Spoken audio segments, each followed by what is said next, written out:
Hey there, folks, and welcome back to the Timbuktu Campaign. Last time, under the Atakanship of Layla Isawagan the Axe, we saw the first full 5-year period of Timbuktu since reforming from an aristocratic republic to a plutocratic republic, changing to a singular Atakan, or at least that's what was supposed to happen. It's a bit more complicated, as we saw last episode. There's a kind of weird, lingering co-Atakan position held by the former 1 moment long co-Atakan. We're going to deal with that more this episode, very likely, but we'll come back to that later. It's just a glitch. Either way, the system is meant to have 1 Atakan at a time now, and that is how things are going to work from now on. We also saw, of course, a huge economic uptick as the benefits of being a plutocratic republic are largely economic in nature, kind of at the expense of everything else, because with a much stronger economy, which, by the way, can continue to become stronger and stronger, this is a very scalable part of the game, as we can continue to make our territory more efficient and more productive, as well as doing things like switching from the kind of inefficient lowered import tariffs with its import value bonus. Not a bad bonus to have, to be sure, 25% is great, but I'm not really getting a lot of value from the import value, as it were, with only a small part of my commerce economy being made up of imports. A much larger part, actually, the rest of it really is from exports, so switching to Institute Wealth Tax will be a huge economic boon for the Republic. This will just require some PI and some stability free for the transition, which really gets into the main problem with all of this big radical transformation happening with the Republic, which is that it has nearly caused the collapse of the Republic. The stability situation in the Timbuktu campaign has really plummeted from its lofty heights we were at a couple episodes ago with like 60, 70 stability. How long for those days where stability was that high and seemed to just never be going down. Now we're just scrabbling for survival with this dismal stability. Fortunately, I have Divine Sacrifices running. That is cleaning things up very, very quickly. We are now up to 30 stability. We were in the teens before. Not ideal for stability, to be sure. And Divine Sacrifices is in effect until 2:14 of, I was about to say of this episode, but that kind of goes without saying. So in this episode, we're going to get to this cooldown point, and then we can reapply it. I'll try to remember to have enough PI available for that. Whether or not I even can have enough PI, given all the things I have to spend PI on, we'll see. But things are definitely being cleaned up slowly and steadily with the stability. Our AE is back down to 0, which is great. So is War Exhaustion. Tyranny is not down to 0, but it is declining. And that's the most I can hope for. I'm not 100% sure where all this tyranny came from, which is a very funny thing for me to say, but it's true. I've not been paying very close attention, apparently, and I've just casually accrued 25 tyranny. However, could this have happened? But in unrelated news, we've also seen a dramatic increase. Well, that's overstating it. We've seen a steady and expected slight increase in the amount of political shenanigans in the Republic as our stability has declined so much. I've also been doing a lot of funny business, to say the least. We have leveled up the topical activity from election interference to straight up just jailing our political opponents in order to directly change how elections happen. What can I say? It's working, right? And because of these shenanigans, we now have, look at that transition, the reign of, Labadeabo is still here, sort of, once he dies. Hopefully this will go away. We'll see. Maybe from beyond the grave, he'll be demanding more positions. We'll see. He also has a demand that we can't meet because he is, from the last episode that's lingering, because he is still the co-Atakan in, like, the game's interface, so we are not allowed to give him a position. So we'll see what fresh hell that'll bring to us. But let's focus on the positives here, including our very good Atakan, Nyakata Zabarima. Now this guy is coming in with the 9-5, 10-5. I should say he's good compared to the person I jailed to put this guy in the queue instead of, right? With the 5 finesse, he's not going to be really transforming Ghana to its full potential, right? The region he's governing as the Atakan. But with the 9 Marshal, we're going to have some very good manpower recovery. In fact, let me go over to where the interface actually tells me how much we're going to be getting. 9% manpower recovery from Actually, this is coming from Labadebo Suwadi, allegedly, although that's wrong. It's just the interface glitch. It's actually coming from Nyakata Zabaruma. Incidentally, if Labadebo is actually still providing his stats for the national effects, I wouldn't even be mad, because then I'd be kind of getting the advantage of the co-archonship without it being meant to be provided. So either way, we're getting the 9 Martial from Nyakata Zabarima with that plus 9% manpower recovery speed and plus 9% army morale recovery. Very nice, as we have plenty of manpower we need to recover. We've had a couple big wars in the past. With a character with this high of Martial, I am tempted to go to war in this episode. I don't really have any clear targets, and I'm pretty preoccupied just doing road building and infrastructure management. This is also an Oligarch archonship, which means we have a build cost bonus, which means focusing on infrastructure makes more sense right now.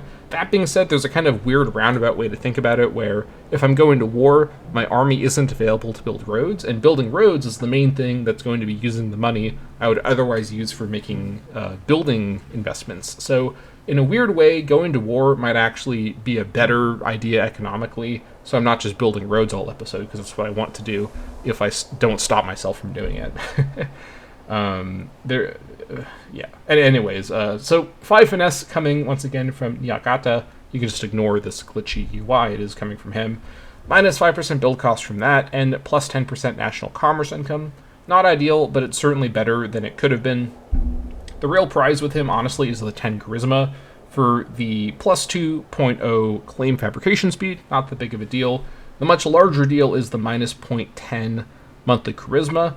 Now, it doesn't seem as though we have any charisma traits, or excuse me, any anti-tyranny traits on him, but we'll check that out in a moment. We also have 5 zeal, which let's see if it's actually being applied. It appears to be being applied. In the vanilla balancing, 0.10 stability would come from 5 ruler zeal, so that does make sense. Anyways, so with the 5 zeal, we're getting that stability, and I don't remember what the other thing you get from zeal is. I can't recall. I think it might be claim fabrication. No, that's not right. Population happiness? Is that what we get? I can't remember. Stability is the main thing you get from zeal that matters, so I'm not going to worry too much about that. But either way, 9-5, 10-5 is the attribute situation with Nyakata Zabarima. Also, he is a Bedaic Bozo for what that's worth. Just because I have a couple noble characters looming around who are not Bedaic Bozos, I should always point out when I am dealing with a Bedaic Bozo leader character. Let's put him on a scheme influence, by the way, just before I forget to do that and miss out on tons of PI. But in terms of his traits, we are dealing with someone who's obsessive, plus 1 zeal, plus 0.05% monthly statesmanship. He does have a very healthy 75% statesmanship at 45 years old. This guy is a serious politician right here. And also Great Wonder Construction, plus 5% for what that's worth. As the governor of Ghana, minus 10% local research points in Ghana, but as the ruler, plus 2.50% research points everywhere, including Ghana. So overall, a definite net negative, given how many of my nobles live in Ghana. Let's take a quick look at the tech situation. Not great. 103.87%, and that is with no, default taxation. So definitely has been better, but we are still recovering our stability, so I'll take something over 100%. We do have that tech that's given us more efficiency. Yeah, there is. Max efficiency can't be higher than 150% instead of 125%. So plenty of room to grow on that, and we do have no techs finishing this episode likely, unless there's some really sharp tech improvements, which I don't anticipate. I'm also going to replace everybody. Let me just go ahead and start setting this up now, and we will come back to this in a bit. Let me actually go ahead and do the offices. This guy was also our magistrate, so we lost the magistrate. It goes without saying. Fire everybody, and then come back to it. Okay. So, when Nyakata puts his mind to a task, he could quite forget about anything as trivial as eating, sleeping, or at times breathing. Okay. Also, a coastal raider, for what that's worth. He gets 1 monthly wealth, which is actually kind of a crazy bonus to have. I don't think I've ever really registered that that's one of the bonuses of this trait, because 1 monthly wealth is pretty substantial. Now, as the Archon, he'll be getting a nice wage, but this is pretty significant. He should be racking up the big bucks, which could be helpful. You know, you occasionally need the ruler's personal money for stuff. As a commander, which he won't... Actually, he might be He will be the commander of the Levy, but these are for Liburnian and Trireme bonuses, which won't apply because he will never be leading ships because he is a leviable governor general and not a admiral, so it doesn't really matter. Nyakata shows superlative skill in knowing the ebb and flow of the tide. Such a skill comes in handy when taking advantage of certain underhanded business opportunities. Lastly, he is sarcastic, -3 diplomatic reputation. Literally everyone loves Nyakata Zeverima. I can definitely relate to that one. Okay, so that is the situation. He's also in a first generation senatorial family, which provides 1 extra finesse, plus 0.06 monthly dem conviction, and plus 0.01 monthly popularity. Oddly, he is an ultra-oligarch with only some dem conviction. I'm not actually sure why this guy is an oligarch. I'm not against it, because I would prefer him to be an oligarch than a Democrat, given the bonuses. But it's a little odd, because it doesn't have any oligarch or any traits at all that affect conviction, but he just happens to be an oligarch. It is what it is. I'm not going to worry too much about that. He also appears to have gotten remarried because he has a very young wife, and he has 2 adult children. They're both about the same age as his wife. Interesting. Right, so the oligarchs are in charge. They're also in charge of the assembly with their 54% control. We have a rare oligarch resurgence in this particular election cycle. They're also super high on approval, which is lending us this fairly solid Senate support. Now, Democrats have experienced a loss of epic proportions here with 3% control remaining. I don't have any idea what the hell happened here, but Democrats have really fumbled the bag on this one. They're actually fairly happy given everything, but yeah, pretty bad situation for them. Things are extremely unbalanced. Trads are holding fairly strong at 43%, and their approval, as usual, is really low all the time. So under these circumstances, what I'm seeing is a situation where I can afford to lose oligarch approval, and Democrat approval is very low impact, which means I can be quite flexible with how I set up my families here, is the big takeaway, right? Because oligarchs, I can afford to lose approval with them. They have extremely high approval. And Democrats, their approval really doesn't matter in a real way right now. And the trads don't care about the family stuff, which means I can basically assign families however I want, which means I can assign them for pure merit, which is great to be able to do that.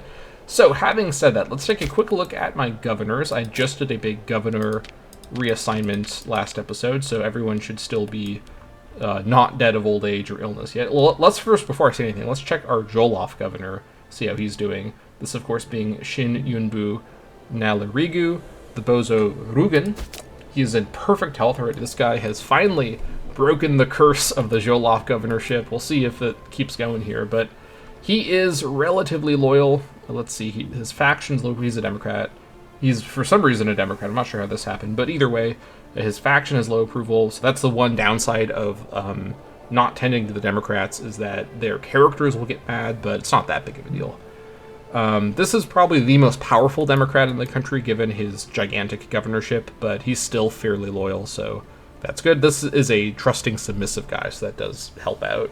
If he didn't have those traits, we'd be in trouble here, but that's why I put him in there, because he's kind of a not a particularly ambitious guy, so pretty good situation, all things considered. I could even force his conversion, but I don't think that's really necessary.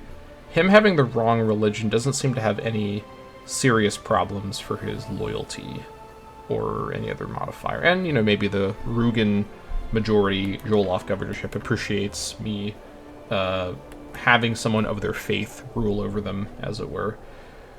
Right, so that is fine. Let me do a quick check and see. So the Jene governor, he's my oldest governor by far. How's his health doing? He has inflammation, but he's otherwise healthy, and I don't anticipate him dying immediately. This guy's extremely good with his 90 statesmanship, roughly, and his 11 finesse. I'm tempted to retire this guy to be my finesse researcher, to be honest. Actually, I should use him as a finesse officer with that statesmanship. I could also just keep him in place, but Well, let's see. Actually, there's no corruption at all. Yeah, this is one of the rare high finesse, high statesmanship, low corruption characters. You never get to see this kind of thing in my campaigns. So, the Gene governorship, in my opinion, is a little too small for this guy's true power level. Like, he should be, like, in a position that has a larger impact than just governing Gene. Gene used to be a really important governorship, but given the size of Jolof, I think Jolof is now very much like the second main region for me to work with over Gene. Gene is the third at this stage.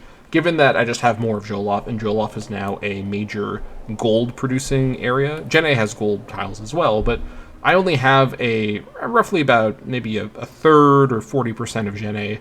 Once I have all of Gene, it'll be competitive with Jolof for sure. But the other thing with Gene is that it is more culturally and more religiously my thing, so it's easier to govern, I think. So all that to be said, I think I may retire Gumacita from this position to an officer position, just so I get the most out of him, although his low corruption is quite nice. Let me see if there is any sort of reasonable replacement. I have to change all of his policies anyways, so I may as well do this change before I change the policies.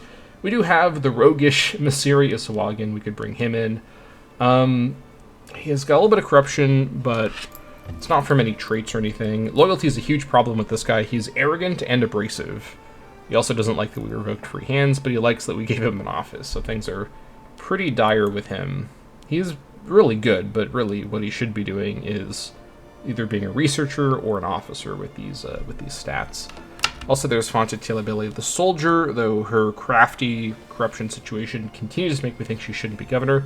Layla Isawagan, who is just the Archon, is a solid option, although she actually might be best as a finesse or a marshal or an oratory officer with her really high statesmanship.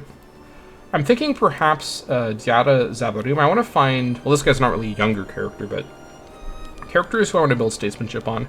Honestly, the Gene governorship is a fairly good place to build some statesmanship on a character to then set them up as an officer later. And I will continue to use Body in the government for sure, not in the government, but what I'm trying to say is I'll use him in the government, but I should specify, because being a governor makes you in the government. Use him as an officer is what I should say. So yeah, let me go ahead and put Diara Zabarima over here, just to have a relatively high finesse character getting some statesmanship somewhere. No corruption either, which is great. Province Commerce for being governor, for being assertive, is also quite nice. Let's see. Yeah, this guy should be fine. Let's put him in. Okay, 51 loyalty is workable. Okay, and then let me go back over and so any other changes I want to make. You're still totally fine to stay there. You're healthy, good. And then Sahara Occidentalis, 29. You're ailing. Oh boy, here we go. Just keep it together for another 5-year period, ideally. I don't want to have to change all that. Do I start changing policies if the character is ailing? I think it's probably fine. What's the issue here? He doesn't have any noted illnesses, so he's just kind of ailing for no reason. I guess he is living in the desert, so it's probably pretty rough on him. He does have free hands going, which isn't ideal. Yeah. Uncaring, deceitful. I think I want to replace this guy, to be completely honest. Alright, let's find someone to replace him with. Pop growth actually could be quite nice. This is the region where pop growth might matter the most. Nyakate Isawagan. Same name as this guy here, except different family, obviously. But that's interesting. Let's see. I just lost him. Where'd he go? There he is. Let's see. No corruption problems at all. Doesn't like that we revoked free hands. He's 30. The issue here is the loyalty, but once we make him governor, that's 5 loyalty for losing the Scorn family, and I could give him free hands again if I really need to. There's also a trad, so he's gonna have low faction approval for now. Statesmanship's like fairly moderate. Let me roll the dice on this. 8 finesse is pretty solid. I want to give this guy some statesmanship development. Okay, his loyalty didn't change at all. Alright. I don't really want to grow this guy's corruption. He's frail. Oh boy. Okay. I could bribe. I could pay 5 PI. That's not that expensive. This is only for 3 years, though, so it's not really effective.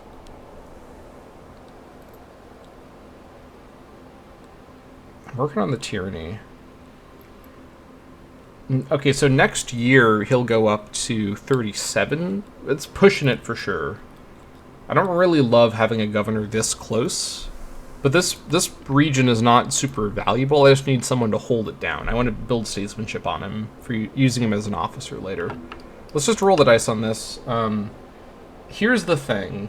As long as my tyranny doesn't continue to climb, and I hope this episode it'll go down, this should be manageable. I can always give free hands as an emergency if I need to get loyalty on him. So let's just hope for the best there. Okay, so with these changes, we should no longer have anyone dying in this episode who's a governor. So we can safely finally do some governor policy micro. Hopefully, we'll see. I guess that will give me tyranny, just because I can never have any nice things in this campaign. It's just brutal. Okay, that's all fine. Let's go ahead and get our other positions figured out. So let me find naturally talented but low statesmanship characters to make these positions. So this guy here, let me build statesmanship on him in this position because he doesn't have enough statesmanship to reliably be an officer right now. Let's bring him in. So Semu Askia, this is a minor character, oddly enough. I guess that works. Argumacida Sankara with his crazy statesmanship. I'm going to save him for later. Masiri Isawagin with his dubious loyalty would be pretty well suited here. And I do think with that 11 finesse, it does make sense to assign him there. Right, for oratory, let's see, we have a couple of good characters here. Let's bring in this fairly young guy, Yantema Isawagin, with his 11 oratory. No corruption, loyalty is pretty good, but the statesmanship needs to get built, so we'll do that. Lastly, and I do believe statesmanship is built when you are in an officer. Yeah, okay, researcher is plus 0.25 per month, that's pretty good. Okay, that's what I thought. And then for religious advances, let's see. Yeah, 12 zeal is pretty hard to pass up. Her statesmanship needs some work. Once I build her statesmanship up, she'll be a really, really good zeal officer, but not quite yet. Let's put her in there. Also, the Isawagins have a lot of positions right now, but that's fine. We're just assigning for merit, so that's pretty good. She's actually now giving us an expected religious advance during this episode, which is kind of funny. So we'll see if that does happen or not. All right, back over here. First of all, Omen Power. Let's bring in, let's see. Yeah, Dara Suwaru with her 82 statesmanship. This is going to be our best bet for maximum Omen Power here. No corruption. Loyalty's pretty good. There we go. 21% Omen Power, which is now going to mean 11.49% commerce income from the Jackal once again. I could switch over to Yurugu for that state religion happiness bonus. Would provide potentially more bonuses or more advantages overall, but I want to continue leaning into the commerce modifier at the moment. I'm considering this idea though. I also want to move the shrine somewhere a bit more useful. This is actually held by Gao of all people, so I need to remember to get rid of that shrine whenever I fight Gao in the future. Alright, so now we're looking at 33 gold per month. That's pretty good. It'll continue to get better as well. Okay, back over here. This does not matter too much this particular episode because our Divine Sacrifices runs out in 2:14, so it's not going to be... Well, we will do it this episode, obviously, but it's not going to be until the end of the episode. One thing I could do, by the way, is I could actually do a little bit of min-maxing where I switch in a high statesmanship character to this position right when I do the Divine Sacrifices click, and then I switch them back. So I could just build statesmanship here on someone who has some good zeal. Like you, this character just came of age. Guis Rima Kargu, another minor character. It's kind of interesting to have some more minor characters showing up now. Here's why. She is not Bedaik Bozo. She's actually wrong culture and wrong religion. Actually, is that wrong culture group as well? No. It's my correct culture group. I guess I can bring her in. She's an oligarch. I guess I'll build statesmanship on her. I don't know, like it's not really a big deal to have a multicultural or multi-religious government. There's not really any serious downsides. You can always just check their loyalty to see if there's a problem that they have with it, but it shouldn't be an issue. All right, national tax. Let us assign. Probably Layla Isawagan would be the best for this. Yeah, I think so. Let's put her in there. Loyalty's, well, okay, loyalty's a bit of a problem. What's the issue here? Low faction approval, yeah. Trads are mad. Arrogance, not great either. Okay, maybe Zainab Banu is a better fit. Yeah, much better loyalty. Comparable statesmanship. It's not really a huge difference. Let's put her in there. It's going to help her economy a little bit as well. All right, tribute to the soldiers. Let's throw in... Who's got some statesmanship for me? Not really anybody. Okay, Layla Isawagan may get to come in after all. With loyalty like that, though, I'm not entirely sure. Let me bring in... well, hold on. Yeah, Kolan Khan, this is the wife of my current Otacon. She is extremely loyal. Statesmanship's not very good, but I don't need this to be like a super crazy strong character. This should just be a bit of PI, to be completely honest. And this builds statesmanship on her. I mean, she's a really good martial character. I just need to build statesmanship on her. So let's bring her in. I'm comfortable missing out a little bit on this. We're not going to get enough for a new military tradition super soon either way. All right, party approval. This will help a lot with the trads if I make it a trad character, which I should. Do we have any high statesmanship trads lingering around? Yeah, we do. Baki Sawadi, there he is. He's also the trad party leader. Well, that's a good sign. Not the best loyalty in the world. It's actually not much different from the super high charisma guys. Let me bring him in. Here he is. Well, okay, 7 versus 10 is quite a bit different. 55 statesmanship versus... let's see. Let me think about this.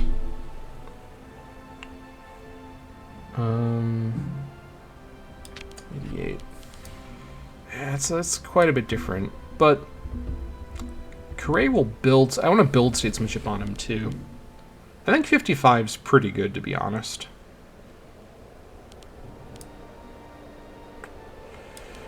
I can see both sides of it. Granted office is already in effect. Okay, what about you? Yeah, free hands is going to go away as well.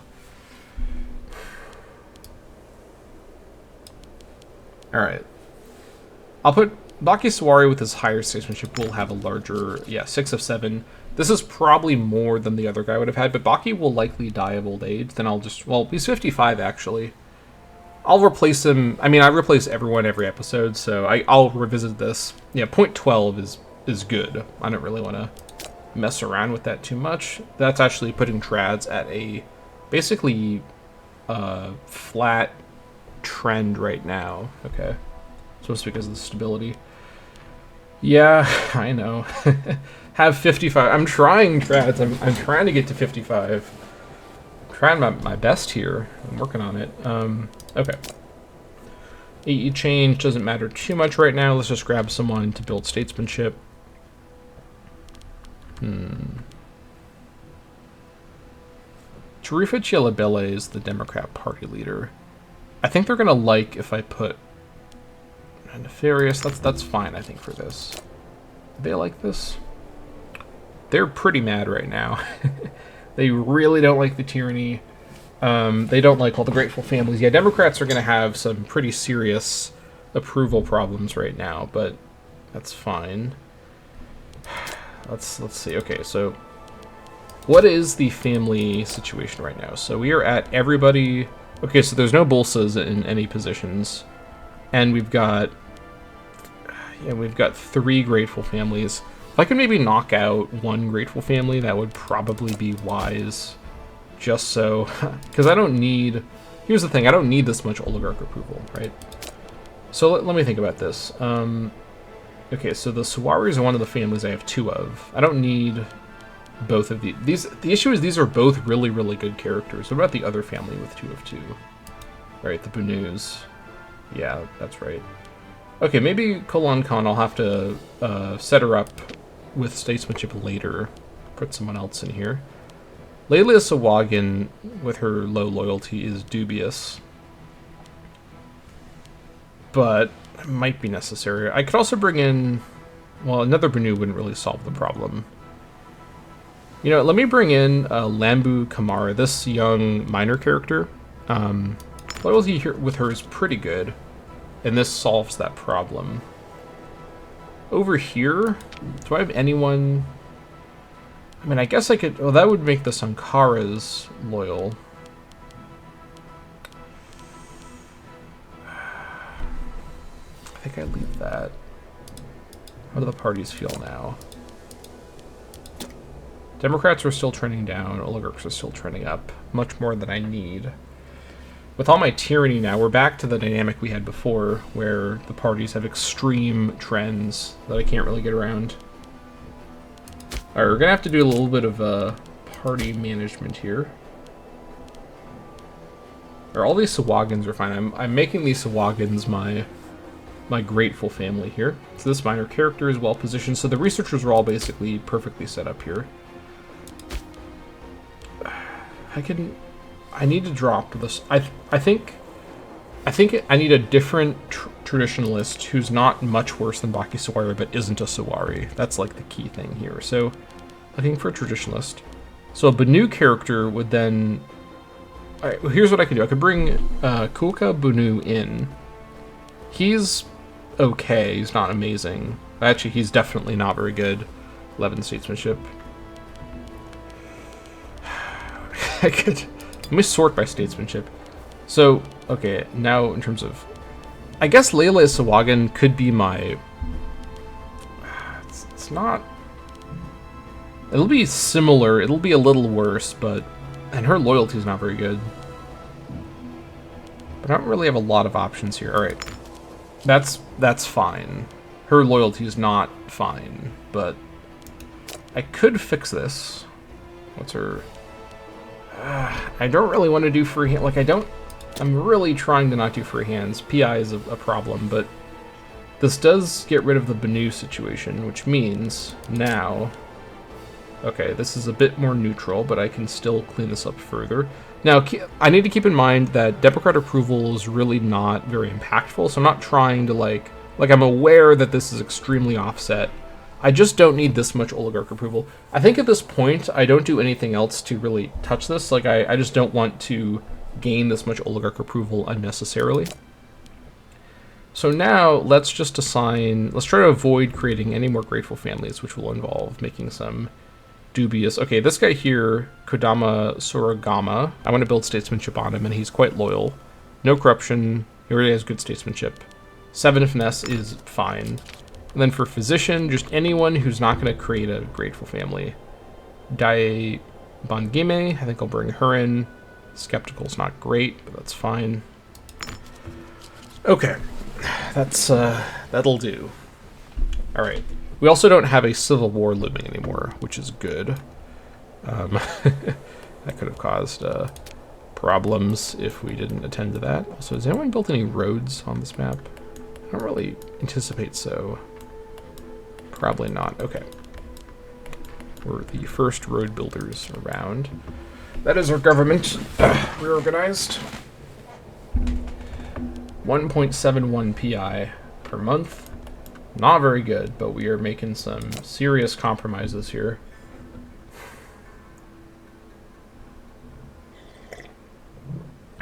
It's less than 5.5 tyranny. I wish. These guys want me to subjugate Chavaria. I mean, that's not out of the question. I'd rather actually annex that territory. How will they enforce this demand? Like, what does that look like? Maybe it forces me into war with Chavaria. That'd be kind of interesting. We shall see. Okay, so we're now down to 7.57% disloyal power base. That's fine. Okay, we've got barbs over here. My army was slowly making its way over. Also, these barbs here could be a problem. They've been paid by PETA, not ideal, but they're not currently attacking me. And my army is currently road building its way up to Tolati. Now, we're still doing Matter of Mali right now. I could abort the mission for 5 stability. It doesn't feel like a very efficient way of doing it. So this does require direct ownership with Bedaic religion. That's kind of brutal, actually. I need to do the religion stuff. Yeah, this mission's basically frozen. I'm not really planning to expand into Mali right now. Honestly, I think, well, do I want to expand into Mali? I mean, I eventually do, but do I want to at the moment? I think I'm going to continue just doing road building and basically run this as another economic episode. I need to recover my manpower either way, and I have enough recovered by now that I'm not likely to want to do Triumphal Coins. I'm going to save that for later. So I think I'm going to just continue road building and doing economic stuff this episode. And I'll be spending my PI on fixing up my republic as best I can. Oh boy, let me start doing that now, actually. So in Timbuktu, first of all, so Timbuktu still has encouraged trade. Do these other places still make sense to have this? Definitely yes. And then, let's see.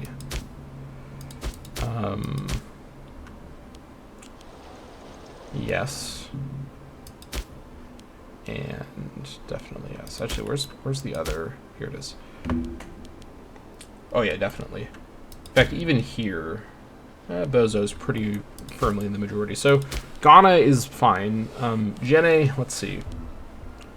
Let me sort by, or let me sort of mentally sort by population. So yeah, Jene, the Jene territory is quite large. It's mostly made up of slaves, in fairness. Let's see what we got here. 80% Bozo. It's close enough. Civ effort's actually not the worst policy to have here, to be honest. Yeah, definitely not the worst. I mean, going for encourage trade in these big export provinces, this is, I believe, a double export province.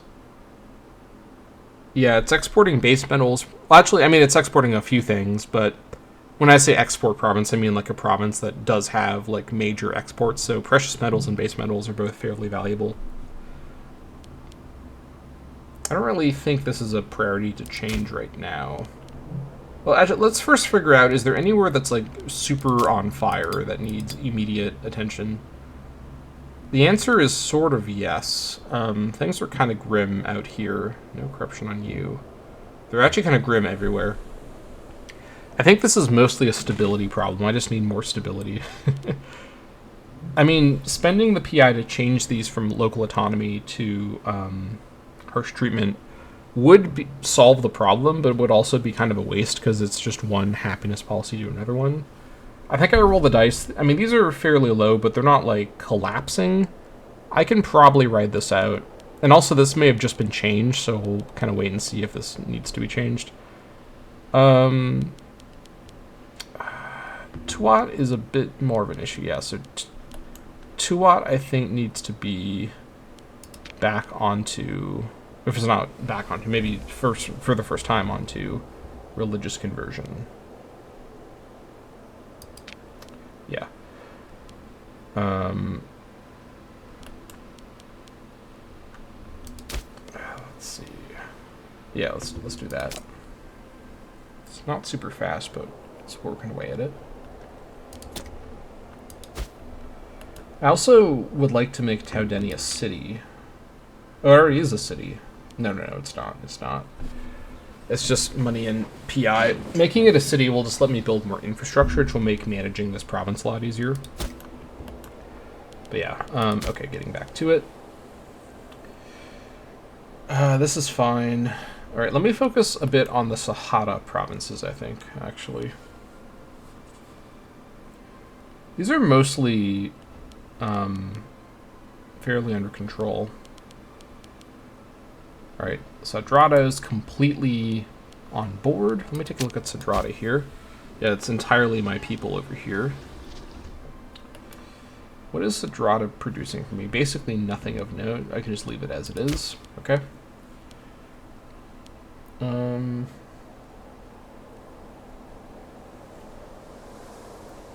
I think Titchit, I may want to... Actually, you know, Adrar has the most territories that gets the most bang for its buck. It's mostly Bozo, mostly Bedak. I'm comfortable leaving it as it is. I don't even have any PI anymore, so I'm not going to worry about it now, actually. Yeah, we'll spend more PI when we have it, basically. Let's proceed.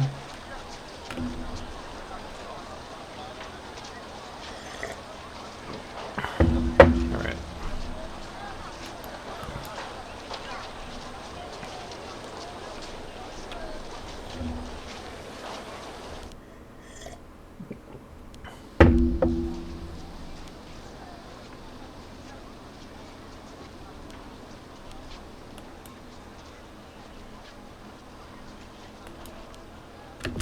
Okay, let me quickly check and see. So that goes through there. That was there. Okay, like that.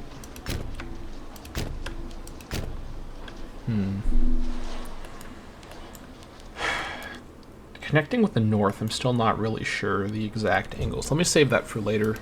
So this is still faster, it looks like, going through the forest like this. I should make this connection here, to be honest. Or I could go around through Esekane. I guess I was grappling with this last time. Is the forest route really, truly slower? Or what I should say is Esekane with the road, given that it is kind of a detour, actually way slower than the direct route through the forest? Because I'd rather build the road through Esekane if it's faster with the road than it is roaded through the forest, because the forest is a 30% movement cost. The question is, from a position, the standing position in Sumpi, is Sumpi to Kuga to Gundam faster with it all being roaded than Sumpi to Esekane to Gundam? Because the terrain would say the northern route is faster, but the position of the movement makes it seem as though Esekane is too far out of the way. I could see Esekane basically being too far for distance, so that the distance adds more than 30% extra movement, basically. I don't want to build a road from here to Esekane to Gundam if I don't need to. So I think it does ultimately make sense, given that, even though this road's here, the detour into the plains and then back into Kuga from here doesn't make sense. So let me go to Sumpi and then road from Sumpi to Kuga to create a direct connection like this. So let me do that there. Just because we can now verify that movement happens either way. And what I want to do is always have the roads on the routes that are the fastest movement, unless it's really aesthetically bad. But generally I want to have the movements follow the roads logically. Build a road to Kuga, and then that'll obviously connect with the Gundam road. So we'll do this. This will then create the direct route between Toladi and Gundam, which is good to have up here.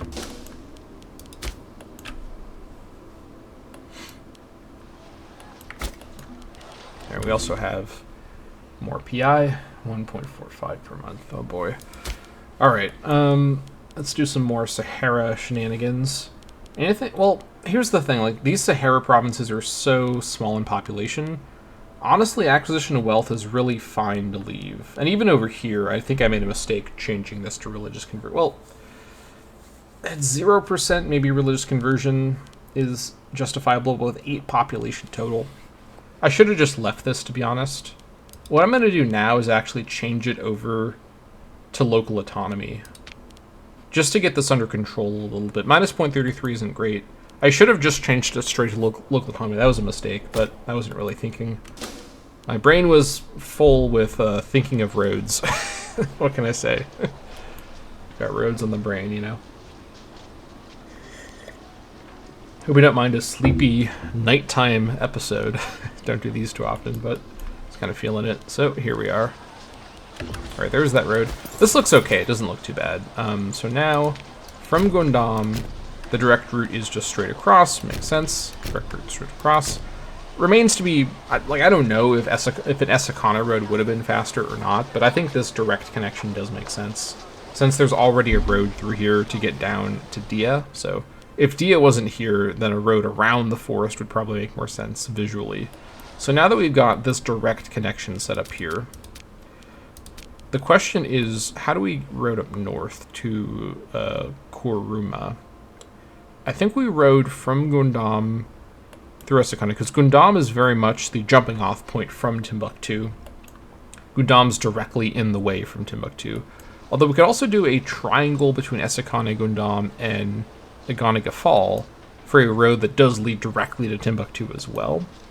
Not entirely sure if that makes sense or not. But, yeah, because from Timbuktu, the army would likely, given where the Agana...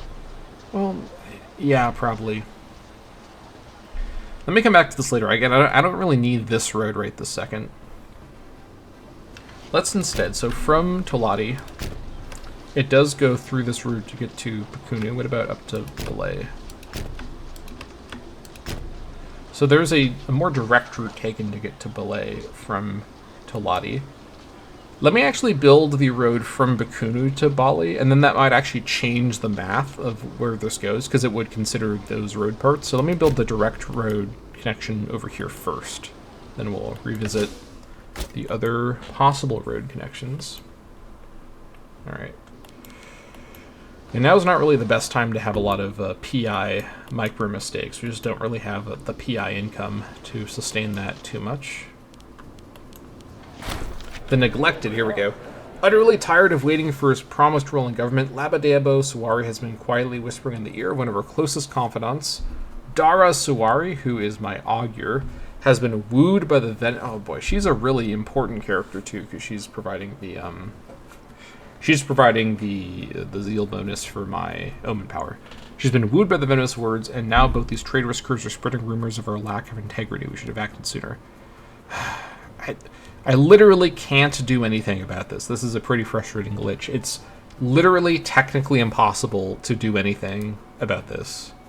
Also, he is now rivaling me. Great. Alright, whatever. I can't do anything about it. It is what it is. Okay. Also, with my money, I shouldn't neglect this. Any buildings I can build anywhere important. Gundam can have another building. I think Gundam should have its third academy built now. We have a big discount right now for building constructions. Let's do that. Okay. So from here, to get to Bale, we go through Kanyaga and then Diara. I think this is good because Diara is likely the road we take to get to here. No, but with the road here, Diara is probably faster. So maybe a road up to Diara that then branches through Dialara to get to Diakon. I think so. Yeah, I think so. Alright, let's road our way. Not there, up to here. There we go.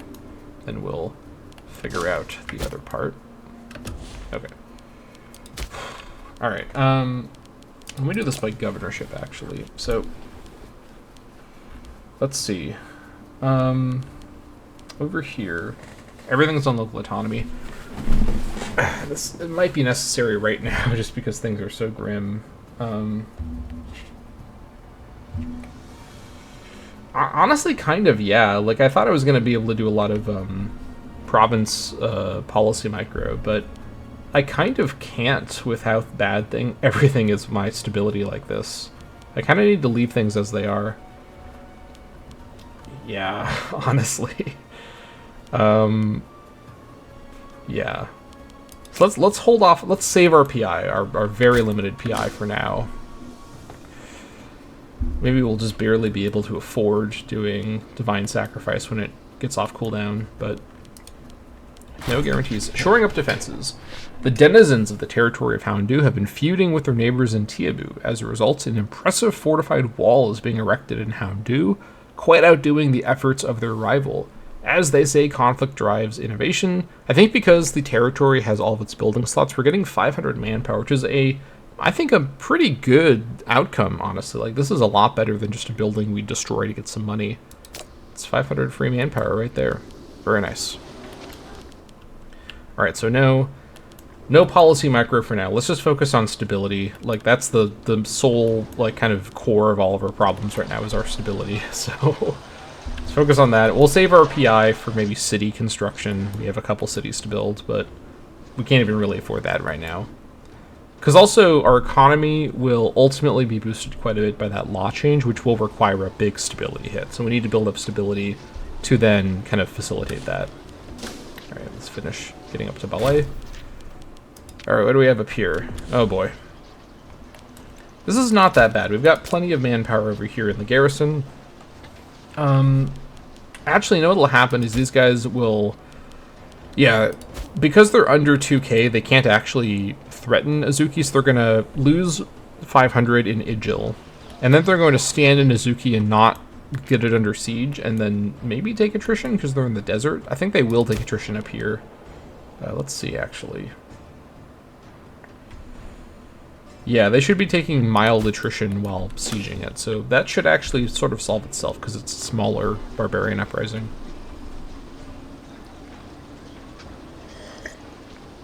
Alright.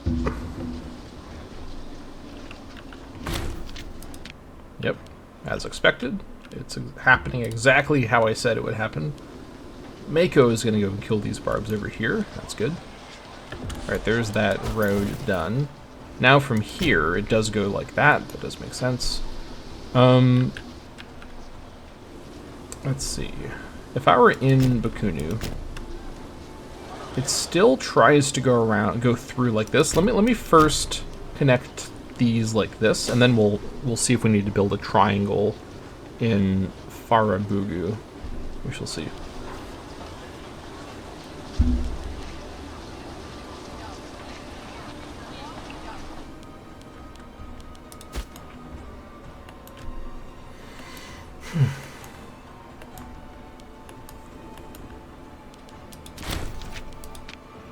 Yep, there they go.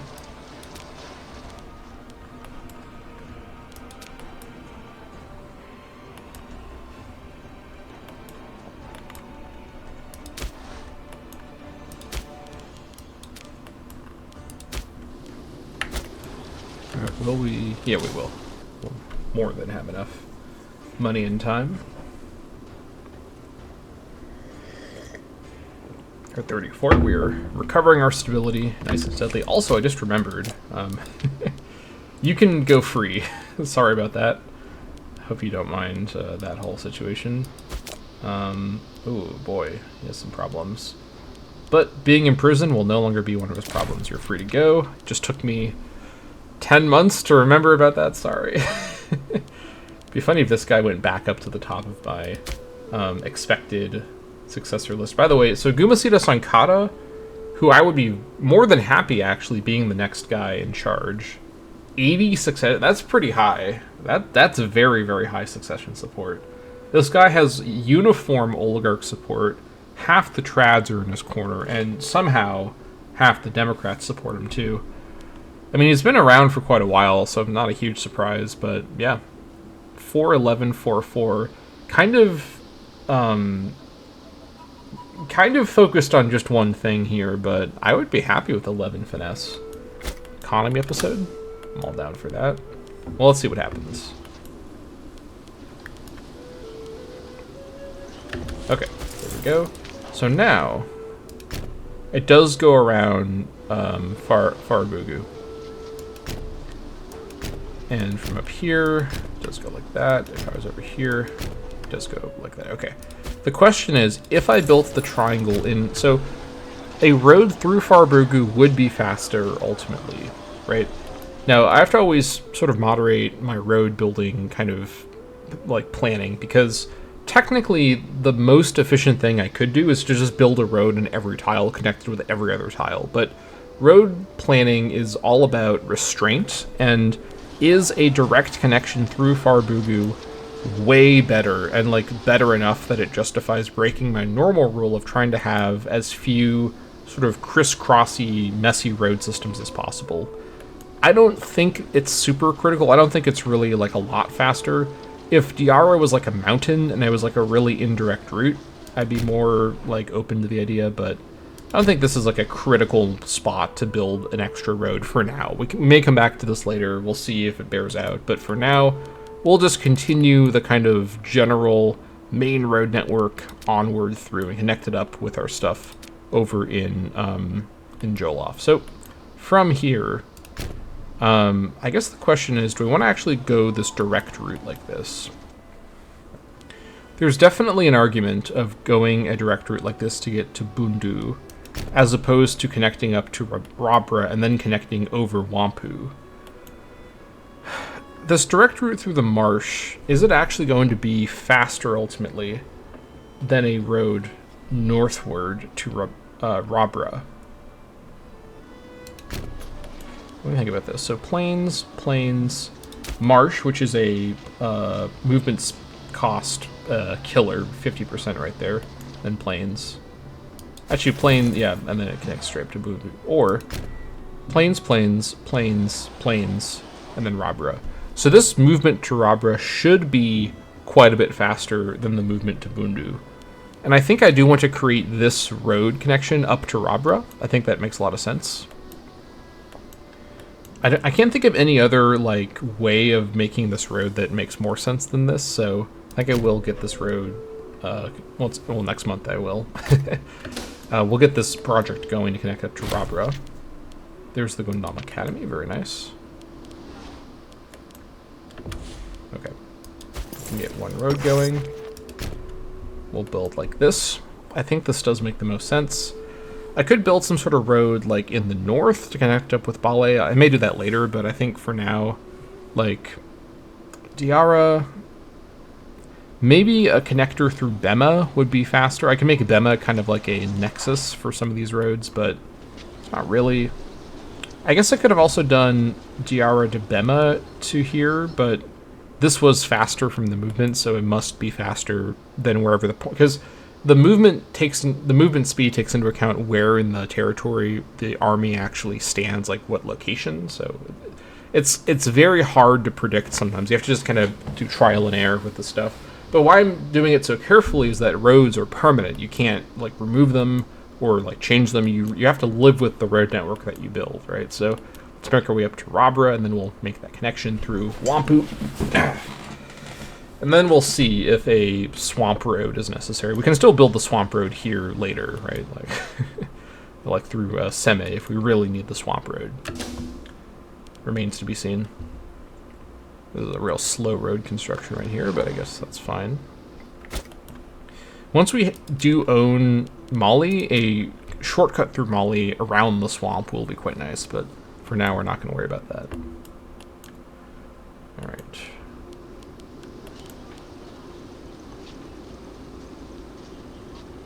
Here we go.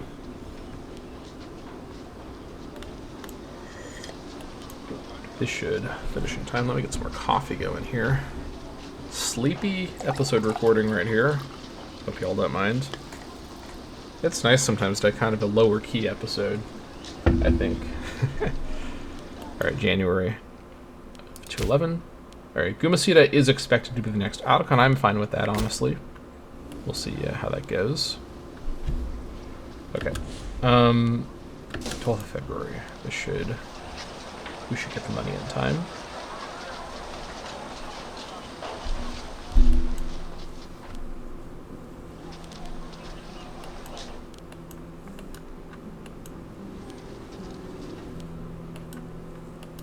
Got the Rome 1 music in the background. Always nice.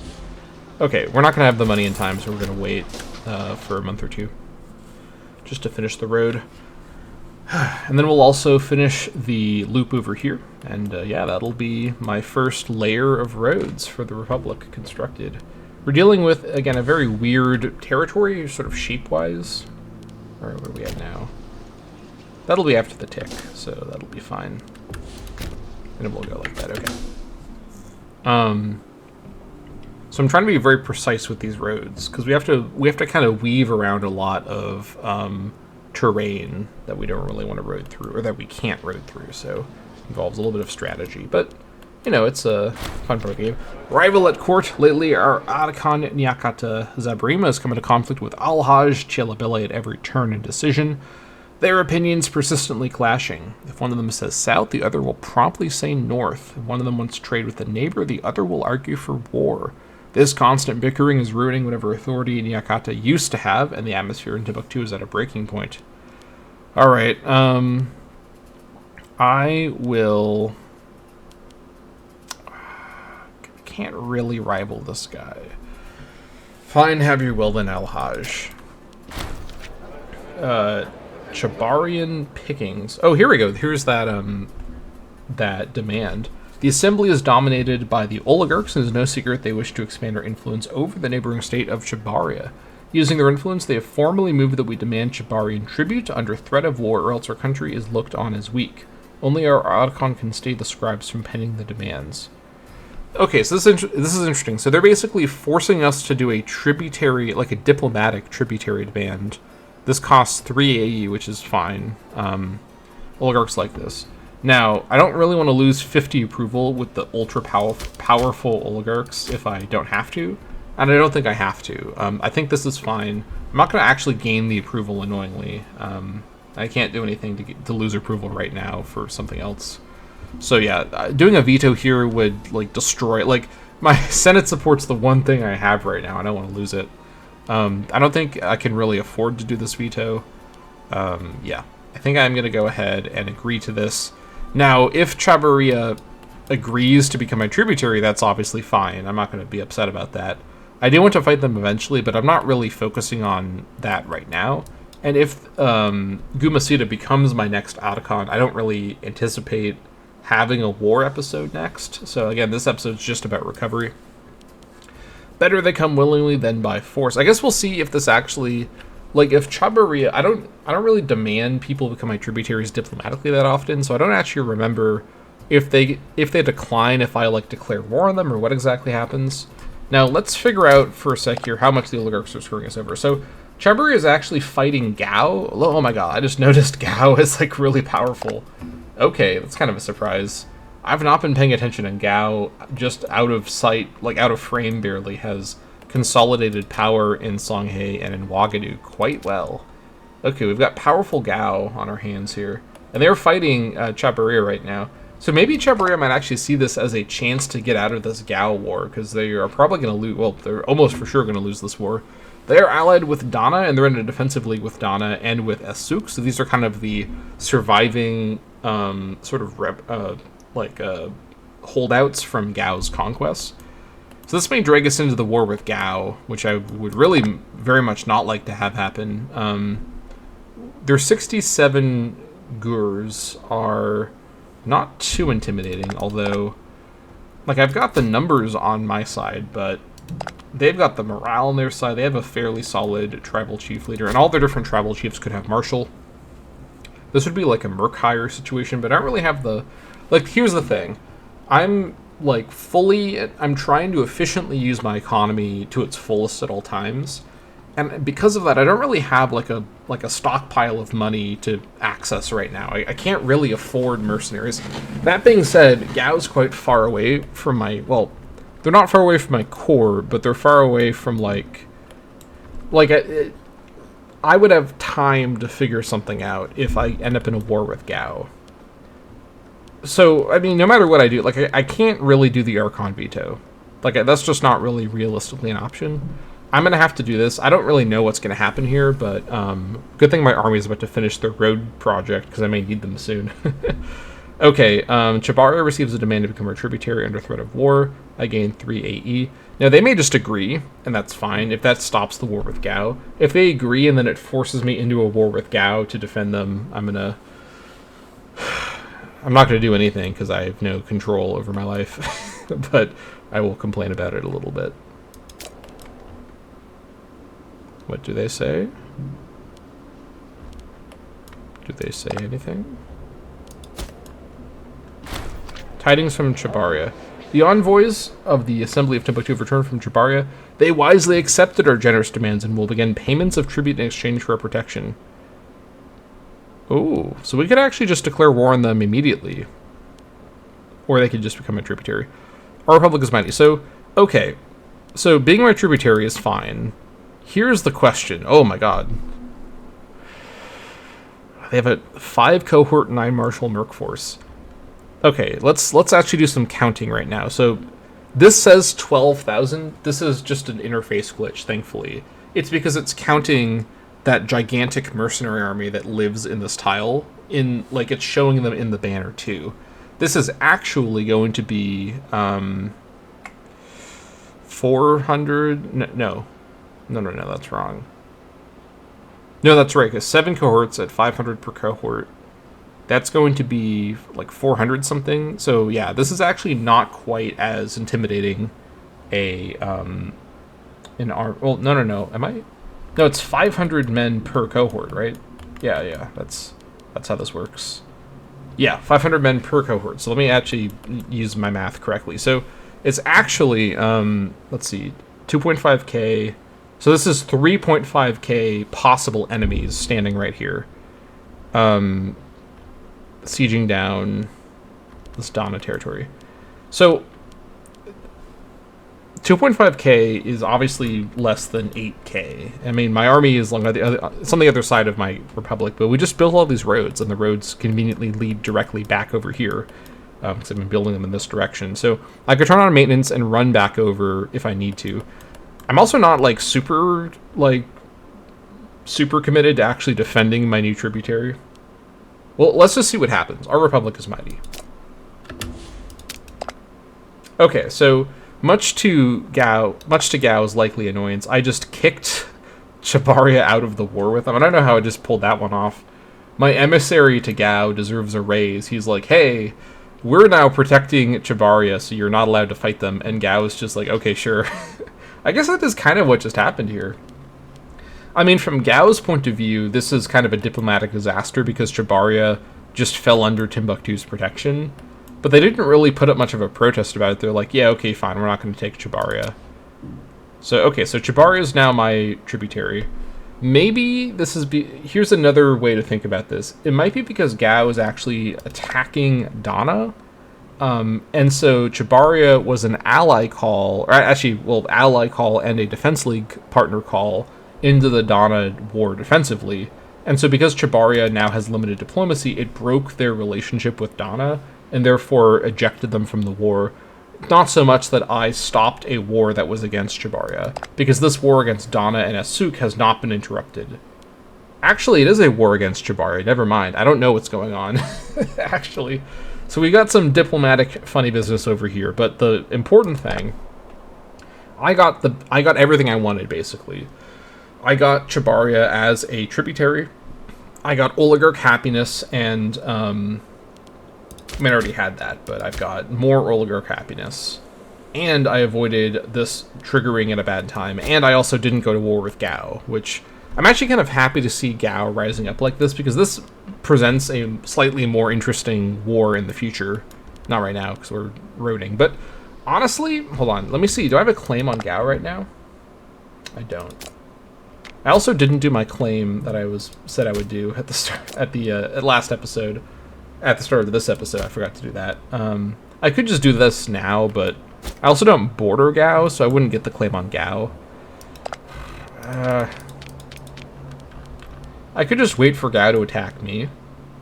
I could also incite rebels. That's kind of interesting. I could fabricate. I mean, I'm about to have enough PI to fabricate. Do I want to fabricate on Gao? Not really.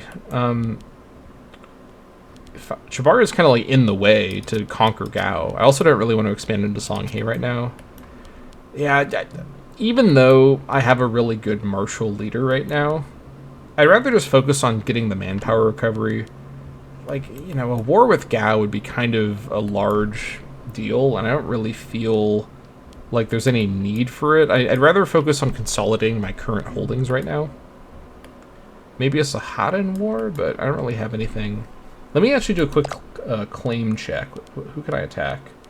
What's annoying is it shows me everyone that I have as my tributary. Actually, I can just sort of compare it.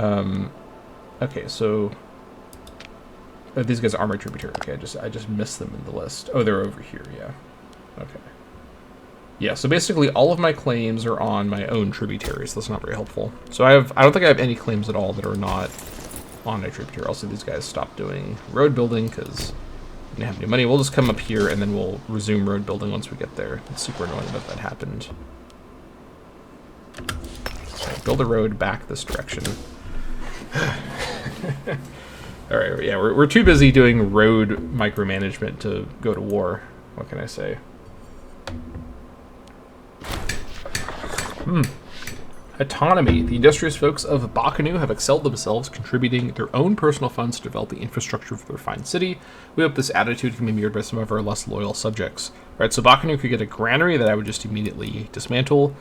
I could lose 5 popularity, or actually the governor of Jolof could lose 5 popularity, and they gain a library, which is, I think, a better building than a granary.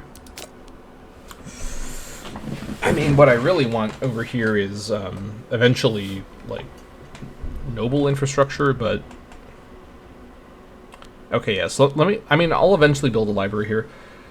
So yeah, let me do this. Seize and divert these resources to the military. We got some militant librarians over here. I mean, I guess knowledge is power, you know.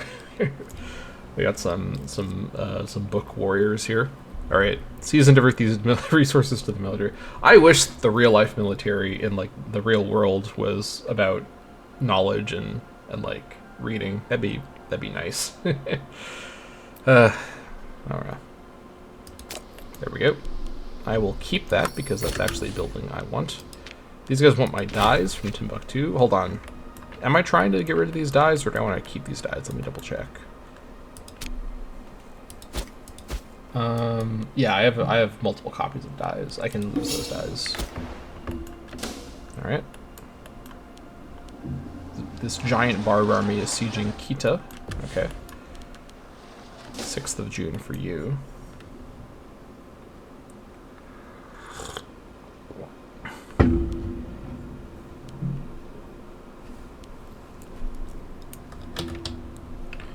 Nearly finished this connection, then we'll come back up to Rabra.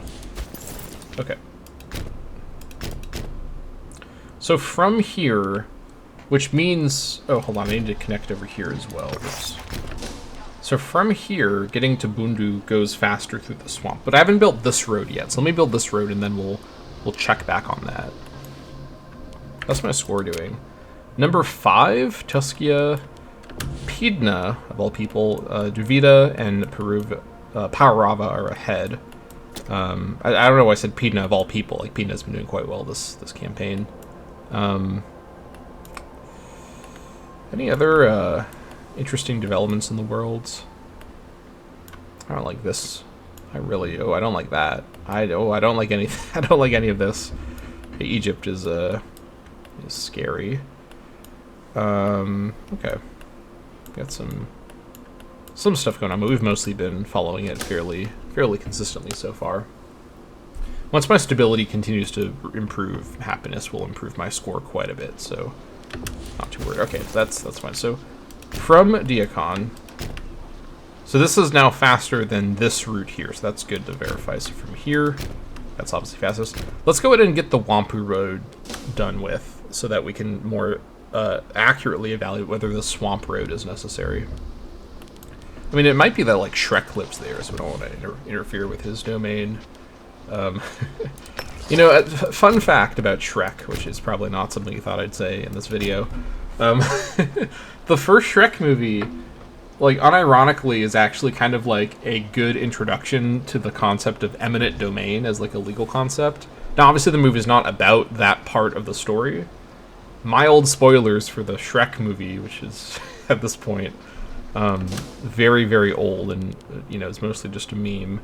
But like the premise of the movie is about the feudal lord essentially engaging in an act of eminent domain over Shrek's swamp to force all the fairy tale creatures to live there. And if I ever become a law school professor and I teach like constitutional law, because eminent domain is a constitutional law topic, I would love to make like a final exam essay, like an issue spotter exam, have a Shrek eminent domain like scenario or something. Yeah, I've seen some pretty wacky, oh my gosh, some pretty wacky law school finals. Like some of these professors just are they're hiding like a mischievous side because they write some really crazy finals. Yeah, definitely some highlights from law school for me over these crazy fact patterns. Although only in retrospect, like at the time, it just was miserable trying to work out these crazy tests. But in years later, I can look back with some fondness on the good old days where I was a young, ambitious, optimistic lawyer, not a cynical, dead lawyer. I guess emotionally dead lawyer. But anyways, xenophobia, heated debates in the assembly are not uncommon, especially where so many prominent members of society are involved. Lately, a wave of xenophobia has swept across Timbuktu, resulting in foreign values being regarded with great distrust. All in attendance at today's debate agreed, however, that Igumu Banu, who is a family head, and that's just all he is, crossed the line accusing Atakon Nikata of indulging in barbaric abaya practices. This is some Saharan slander right here. Turning the other cheek would probably be fine, although this guy will become disloyal. 25? Really? Family heads are... Let me look! Oh my god, please. There we go. The head of family. I can't really... I can't really avoid this, unfortunately. These family head events are brutal. I'm worried about civil war problems here. I mean, maybe we're fine. Turn the other cheek. Wise is more finesse. And citizen output is ruler. Okay. Okay, I spoke too soon. Apparently that guy by himself was carrying like 11% threshold in those jowls of his. I'm calling you out, fatso. I'm being really mean to this guy. I mean, all he did was cause my nation to become prone to civil war for no reason. Like, what? These events are so ridiculous. Like, why would this guy trigger this event? I just don't really see any basis for it.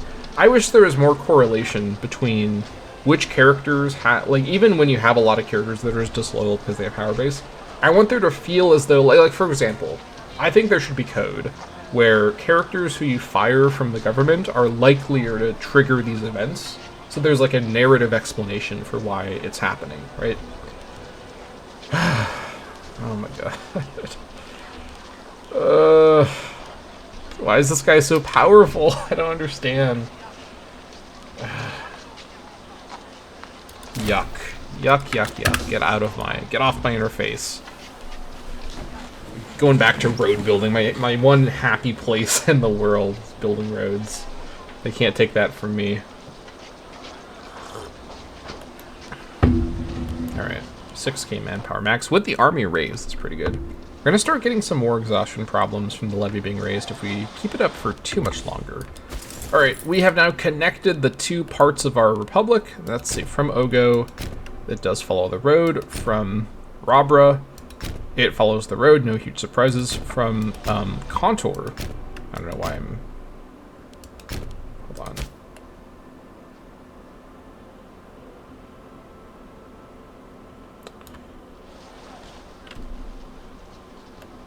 Is it Bundi the capital? Am I losing? No, oh yeah, no, it moved it from Bundi, that's right. Or Bundu. Bundu was meant to be the capital, but Imperator Rome moved it to Contour before. Okay. Yeah, because Wooly is the... I was about to say, like, why is Contour the capital? That's not right. Bundu is the actual capital, the legitimate capital, so that's why. This is all fine. Here's the real question. From Bundu... Okay, it goes around the swamp, so Shrek can rest easy knowing that we're not going to be engaging in any eminent domain today. We'll see if I change my mind. From Ogo. Okay, now, it is possible, again, it is possible that a swamp road is, like, faster, and so it then changes to the swamp road. But without that already being the case, I don't see a reason to spend more money building extra roads that I don't... Like, from Bundu, like, this is fairly quick. Like, I don't think a swamp road is going to make it a lot faster, and... Like, building roads costs money, and it involves, like, committing to that direction, so I'll come back and fill in more roads later. Again, this is just, like, the first pass over. So now we finally get to the last part, which is this connector up here. I think we just go through forest, and then plains, and then forest, and then Mboinane. I don't think there's any other complicated way of doing this. This is just the most direct route. So let's go from Ogo, and then we'll connect to Mboinane from the north, and that'll be that. Okay. But yeah, I did have a professor who was... This was the most mischievous law final of all, where it was a constitutional law class, and this professor actually wrote the fact pattern of the final and put the people in the class in as characters in the fact pattern and had us all doing terrible things. And then there was like a constitutional law question of like, spot all the issues with like, and then it would like say my full name, misadventurer, like doing this illegal thing. And it's just like, come on. Yeah, but that's the sort of stuff law professors can get away with because they are, the top of their like game when it comes to being like teachers. Like the sort of power scaling of like teacher power, like law professors pretty high up there because you have to really know your stuff to be a law professor. You generally, like, you don't have to technically have been a practicing lawyer, but law professors are almost always like veteran lawyers who have like finished practicing law and then they teach, and like they tend to also need to have like pretty high like grad school credentials, so you get like the double whammy of an academically trained smart person who also tends to have like lots of real world experience, who can like talk about their experience when they teach. So it's great, like I really miss that part of law school, honestly, was having access to these really smart people who were just often very good people as well. Like law professors tend to be like really helpful, genuine people to their students. So yeah, it's just lots of good memories from that era of my life, which is getting further and further away as time goes on. I was actually in law school during COVID, which was very weird. It's when COVID started, I mean. That was quite the experience, having law school go remote. Yeah, wouldn't recommend it. But now we've got that new bird flu thing in California. So we'll see what happens from that. Hopefully it's not another big deal. All right, Lofty Notions. Let's stop talking about this. Baki Sawari and his dreams of high office are fairly well known. Are they? 5878. I mean, I'm not like against it. In the Assembly of Timbuktu, but recently he's been lobbying more urgently for his suitability and deservedness for the role of Tribune of the People. Let's fact check this claim. I mean, actually, yeah, wasn't I considering him for this position? I'm not really sure why. Actually, there was some reason, wasn't there? I think it was because of like politics, because he was a Sawari. That's the reason why. He was previously my censor, and he was a pretty good censor. Or he was, like, briefly. Anyways, while ordinarily we would be able to appoint whoever we like to the post without causing offense or starting rumors, the enthusiasm of Baki Sawari's put us in a rather awkward position regarding the incumbent official, Kodama Sorogama. So we could just give him the job. So this would conveniently get me a 10 loyalty boost. He becomes Tribune. Kodama Sorogama, who is a minor character, loses loyalty, which just means I can't really use him as an officer again super easily. The office of Tribune of the People is best filled by someone with peerless finesse. Okay. And because my character is persuasive, I could convince Baki to not want to do this? Interesting. And then this gives me loyalty on the current guy. Actually kind of a good option, because then I get free loyalty. Or because I have waning or wanting tact, so I'm simultaneously persuasive and I don't have tact. Okay. Could lose loyalty. Why would I ever do this one? I guess this is available as an alternative to this one from a different trait, but this is much, much, much better. I kind of want to maintain the family situation here. Yeah, I mean, Democrats are slowly regaining control. I need to be a little aware of this. Baki, maybe this just isn't your thing. Little tiny PI boost. Temptation beckons.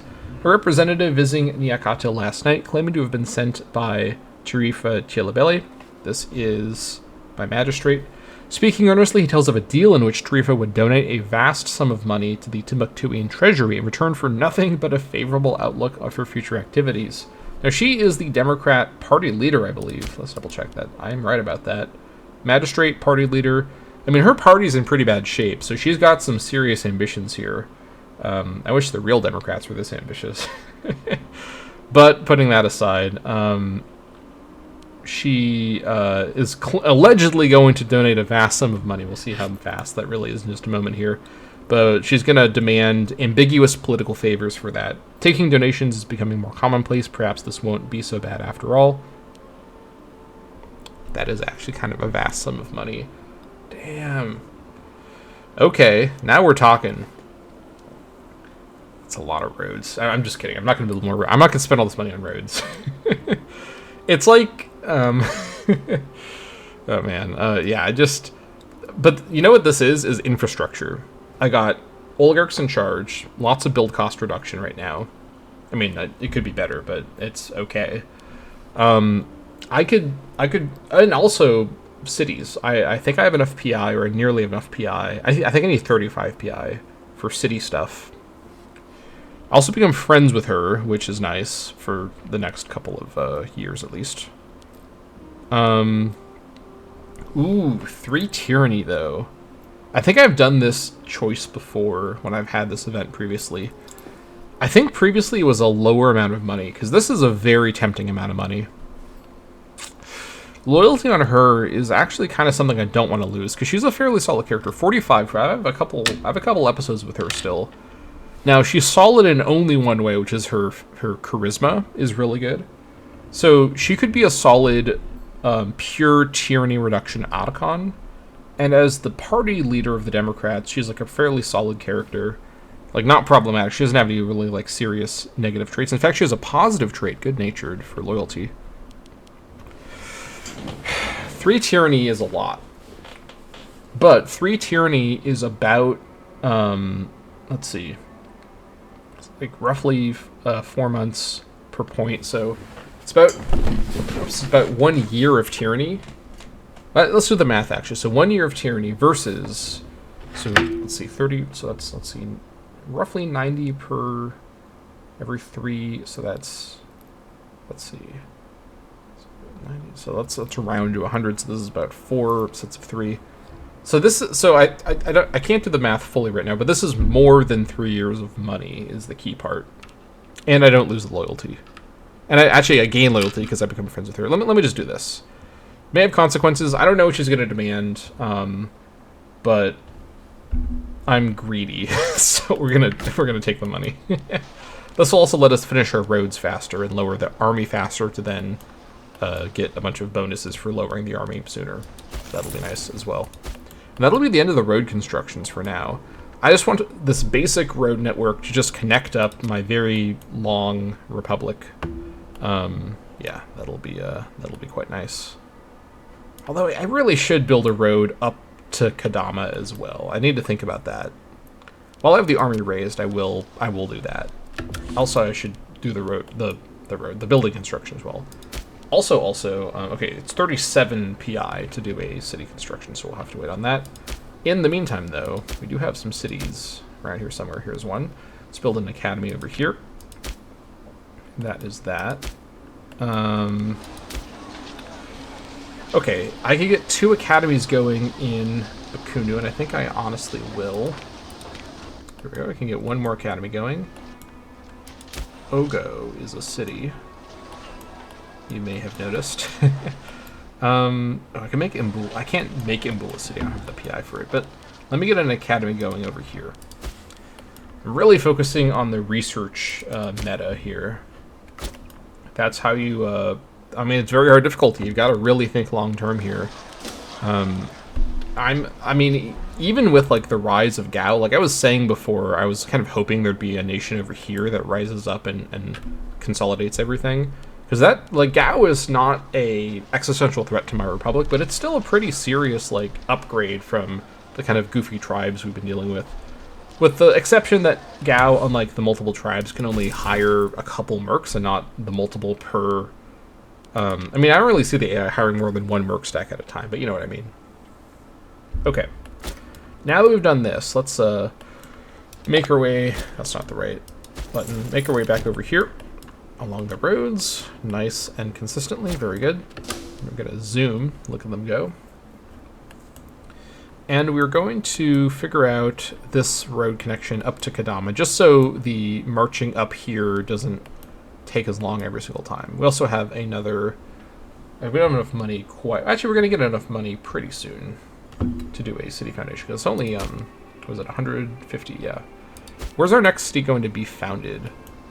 I think Tolati is a good option because it's in such a strong location. It's in my core region, I should say. And it's the capital of Kolyma, so I think Tolati is the next spot to do. Endabugu is another one I could go for.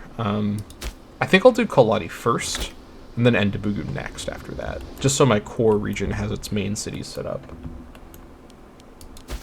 We're making our way around.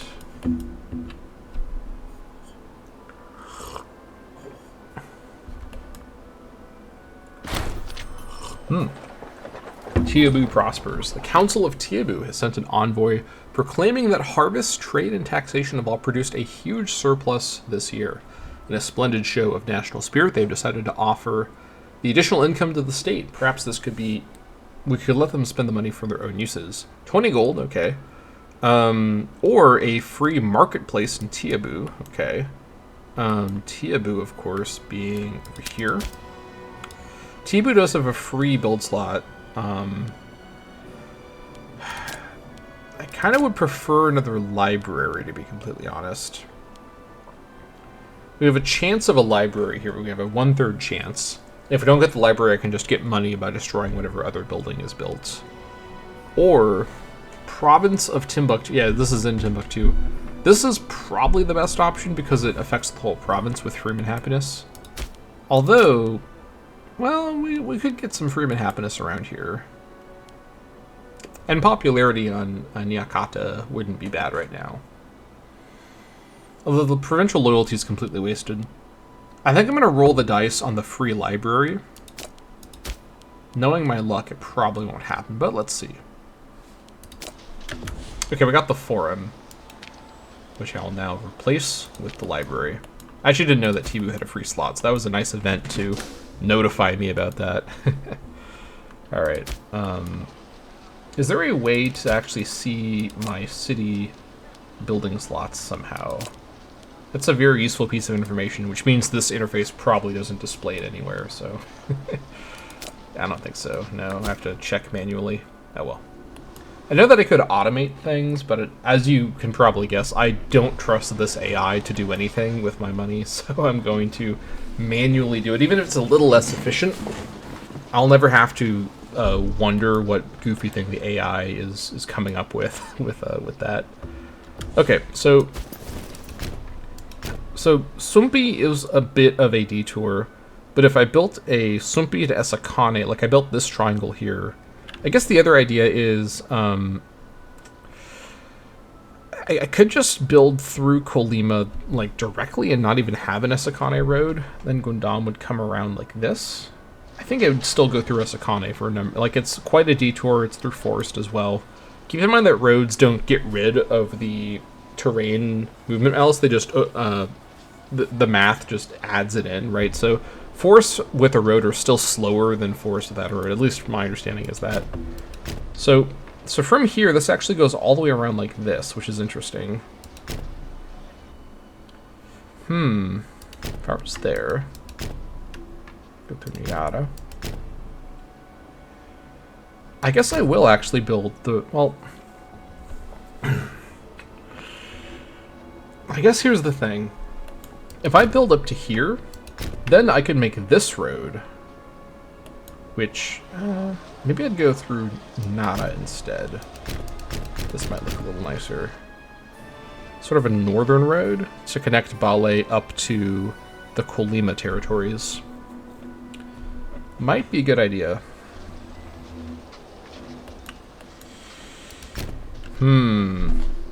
Decisions.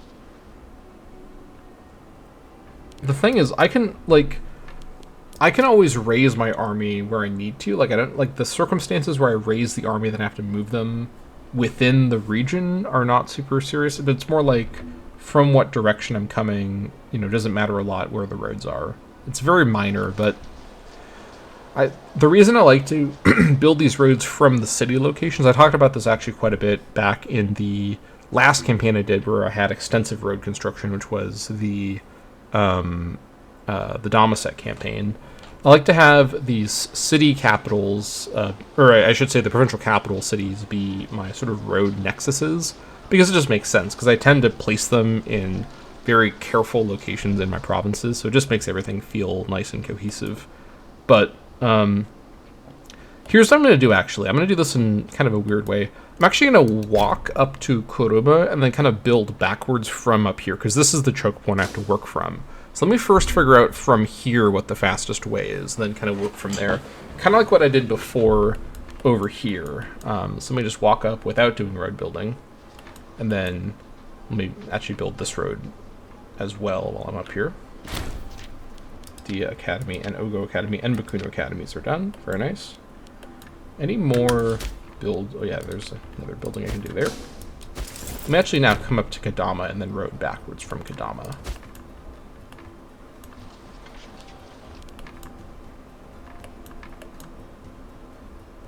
Alright. Quick check and see any serious issues. Bundu is getting pretty dire, but it's still under control for now. As stability improves, it'll get better. 35 PI. I could do a city building once I have more money. Get to that later, I guess.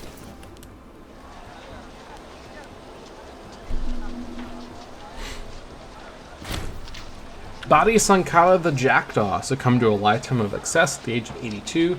He was the head of the Sankara family and a rival of the co-ruler. Rest in peace, Jackdaw. This was a legendary major character in our nation, one-time Otacon, and multiple times governor and just curmudgeonly old man with a magnificent neckbeard. But he definitely did his part to shape the Republic into what it is now, so rest in peace, Badi Sankara.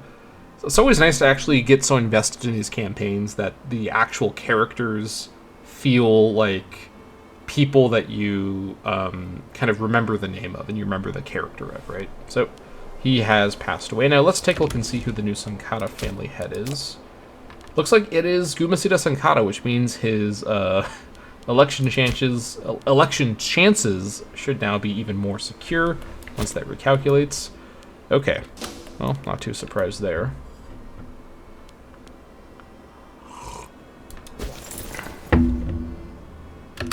Alright, now we're going to road backwards to Korima, just get this going.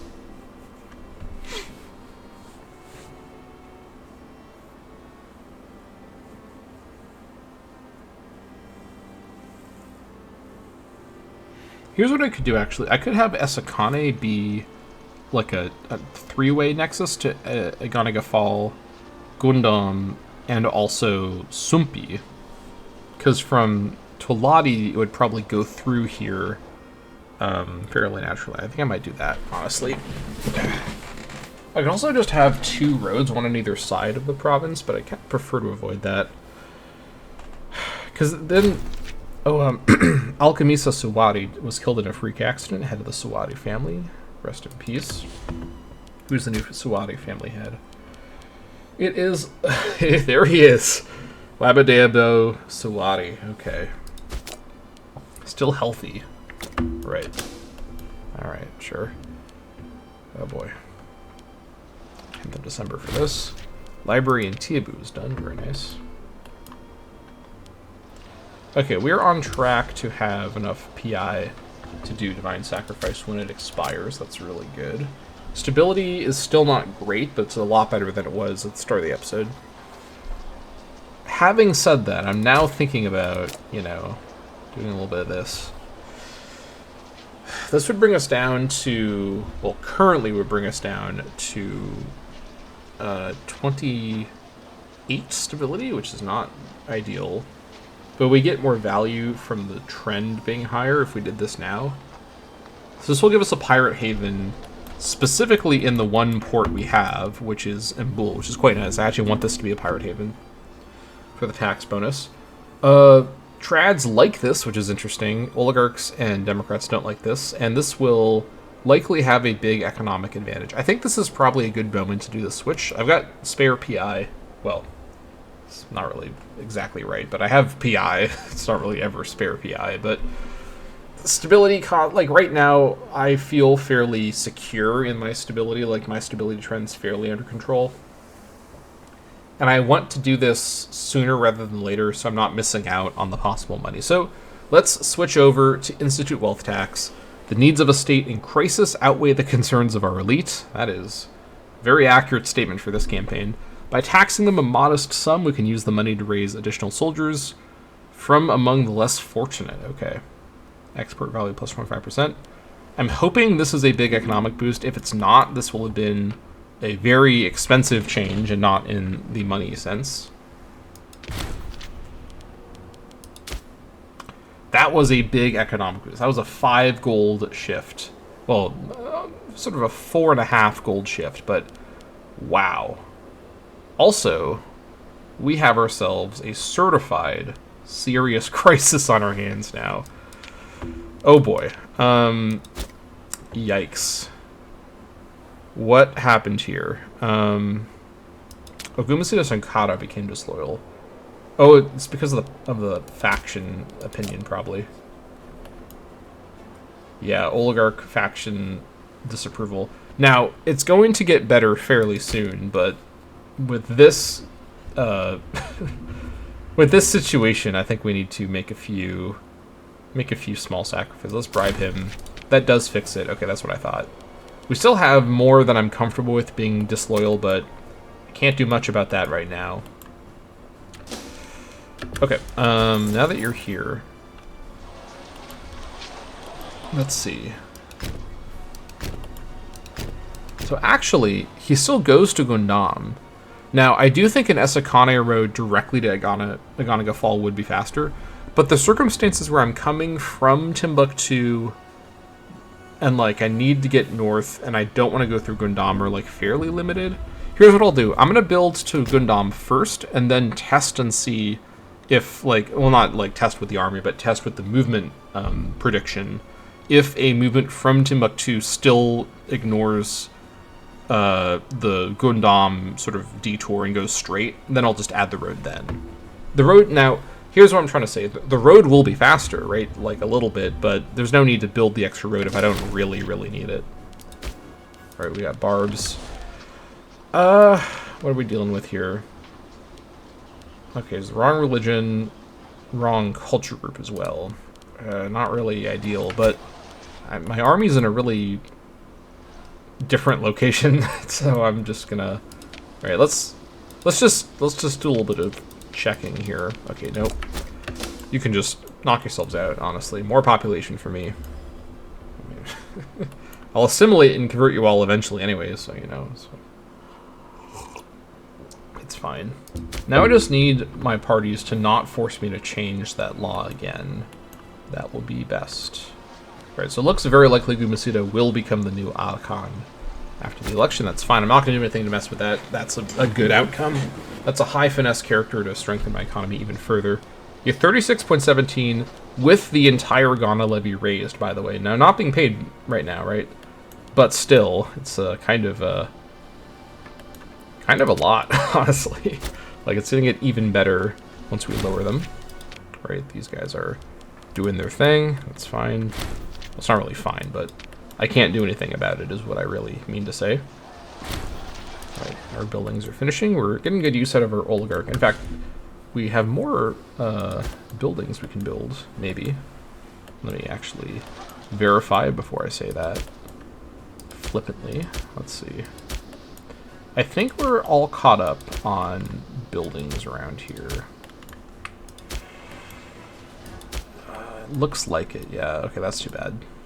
Okay, well, let's save our money now then.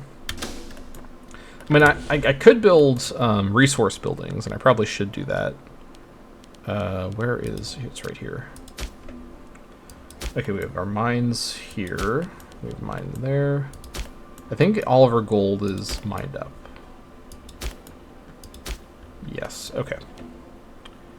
What about What about? I don't know what accent that just was. I just made up a new accent. What about base metals? We got our mine there, mine there. Okay, we can build a mine over here. Need one more tick of money. That's only 2 days. Actually, let's wait. Let's do the road stuff first, then we'll build the mine there. I know that it's there, you know, so. Also slave micro to those places that already have mines, but I will get to that later. Alright, this will speed things up quite a bit whenever we need to go north, which we will maybe need to do here.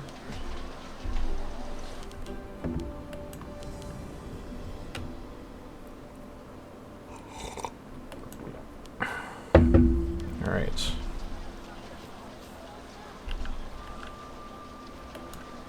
My score dropped again because my stability was reduced. That's fine. Okay, now that we've done this, if we were in Timbuktu, we don't do a direct route. Okay, that's fine then. So if we're in Timbuktu, it goes like that. If we're over here, we still go like this, which is a little awkward. From Toladi, we still go through Kolyma. Okay, so here's the question then. Is a Sumpi to Esakane road going to break all of these other movements and force it onto that movement? Because that probably will look the best. I'm going to set up that connection, I think, because I think that's what it will happen. The tricky thing is if that's still actually slower, I can't really imagine it'll be slower. Yeah, because I'm going to set up that connection. I think that's likely going to be the fastest connection from these other directions. It'll then follow the road. Let's get this, or I mean, get this one here set up. This also will be the direct route to get to Dia, so this is still a good road to set up either way. This will be faster than going through the Kuga Forest because it's the same distance from either side, so that'll be good. Also, Tyranny loss is still fairly good as well. Nearly at full manpower, which is great. This is good in case we are attacked by Gao, which is possible. Treatment successful. Gumisida Sankata has been receiving treatment for an ailment for some time. Thanks to the superb skill of De Bangeme, who's my physician, who oversees the mysterious medical arts, it would seem a full recovery was made. Okay, that's actually pretty good. Loses inflammation. That's actually quite nice because I don't want this guy to die while I'm playing as him next up. So you also gain one more finesse from somewhere. Okay. Go off king, I guess. Alright, this looks good.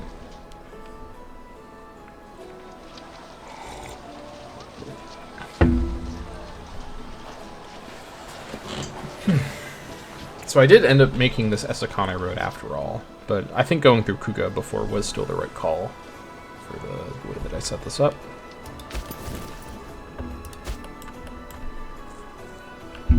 Alright, economy is powered up in a big way. Okay, now that we've done this, let's do some more testing. So if I'm up here, I do come down like that. Okay, follow the road the entire way, that's perfect. Which means from there, follows the road from there. Does follow the road all the way. That's actually good. Not just actually, that is good. So, okay, so again, if I wanted to spend more money and like fret about the way things look, I could build another road over here. Let's see, so here's a question from Bale. So from Bale, this sort of other road is still faster. But the circumstances are all be going from Bale up to Kadama directly are fairly limited to think through. And for aesthetic reasons, I actually would kind of prefer it to go a bit more north like this. Kind of go like this.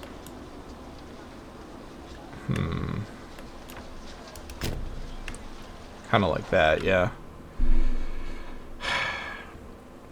I don't think this northern road is super necessary. I think, again, this is fine.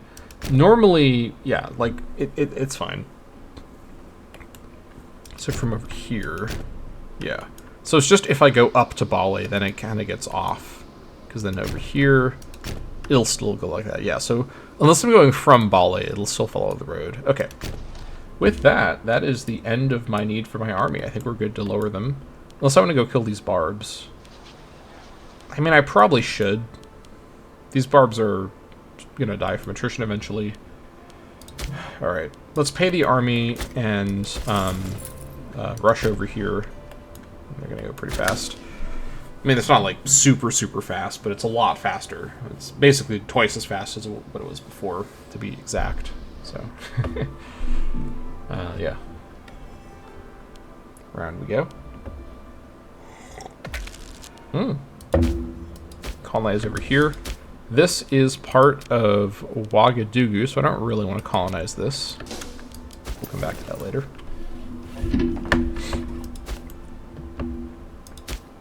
Pirate Haven did appear over here. Perfect. This will eventually be a really strong port city because it has the Pirate Haven. In my opinion, Pirate Havens are basically flatly good for port cities for almost any kind of build, just because of that crazy tax bonus, and the local pop growth is nice as well. Pirate Naval Base, in my opinion, is really not that big of a deal.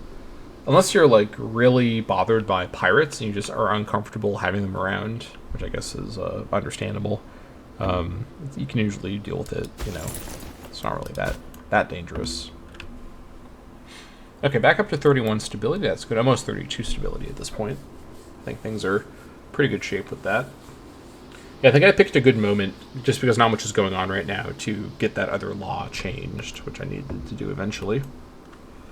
We're just about at full morale as we arrive. That's perfect. We'll kill this barb stack, and then we'll lower the levy and go back to a peaceful state of being. This should be fairly unproblematic. It is, in fact, fairly unproblematic because we have the enormous numbers advantage. Stack wipe? Potentially? Maybe. Did their general get killed? What happened there? I saw a different character appear there. Okay, not a stack wipe. I'm going to go kill them in the jungle just so I get the loot. Whatever loot they may have. I don't think they have that much loot, but we'll see what they have. We'll have something potentially. 25th of November. May as well, just because we're here. Alright, there's their kill. 3.15 gold, alright. We also killed the pop. Interesting. Alright, we are up to 18 on the Ghana levy. That's a good sign. The assimilations are happening in the background. Very nice. Okay. That's that. We also, speaking of law changes,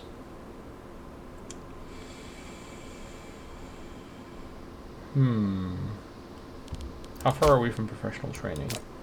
We're also at up to 114 efficiency. That's very good. We're 4 away. A couple episodes. Really, 1 episode. Next episode, potentially. Do I want to start doing that? I think my levy's still fairly reliable right now. We've not really faced any serious military opposition, aside from just, you know... also decrease the pay. Yeah, our manpower max is now increased quite a bit. Aside from AI merc shenanigans, we've not really had any serious problems. Gao may be a bit more of a threat, to be sure. But I think what's likely going to happen is they're going to declare on me through a declaration on Chabaria, which I will likely honor. Unless there's some very strong reason to not fight Gao at that exact moment. I do eventually want to fight them. I don't have a claim on them. I can't really... I mean, I could spend the PI to get the claim, but I don't really want to, so I'd rather get into a war with them defensively. Plus, they'll help with stability and war exhaustion to be on the defense. But I also need Chabaria kind of out of the way for me to continue expanding. I think I might be 2 episodes away from focusing on expansion again.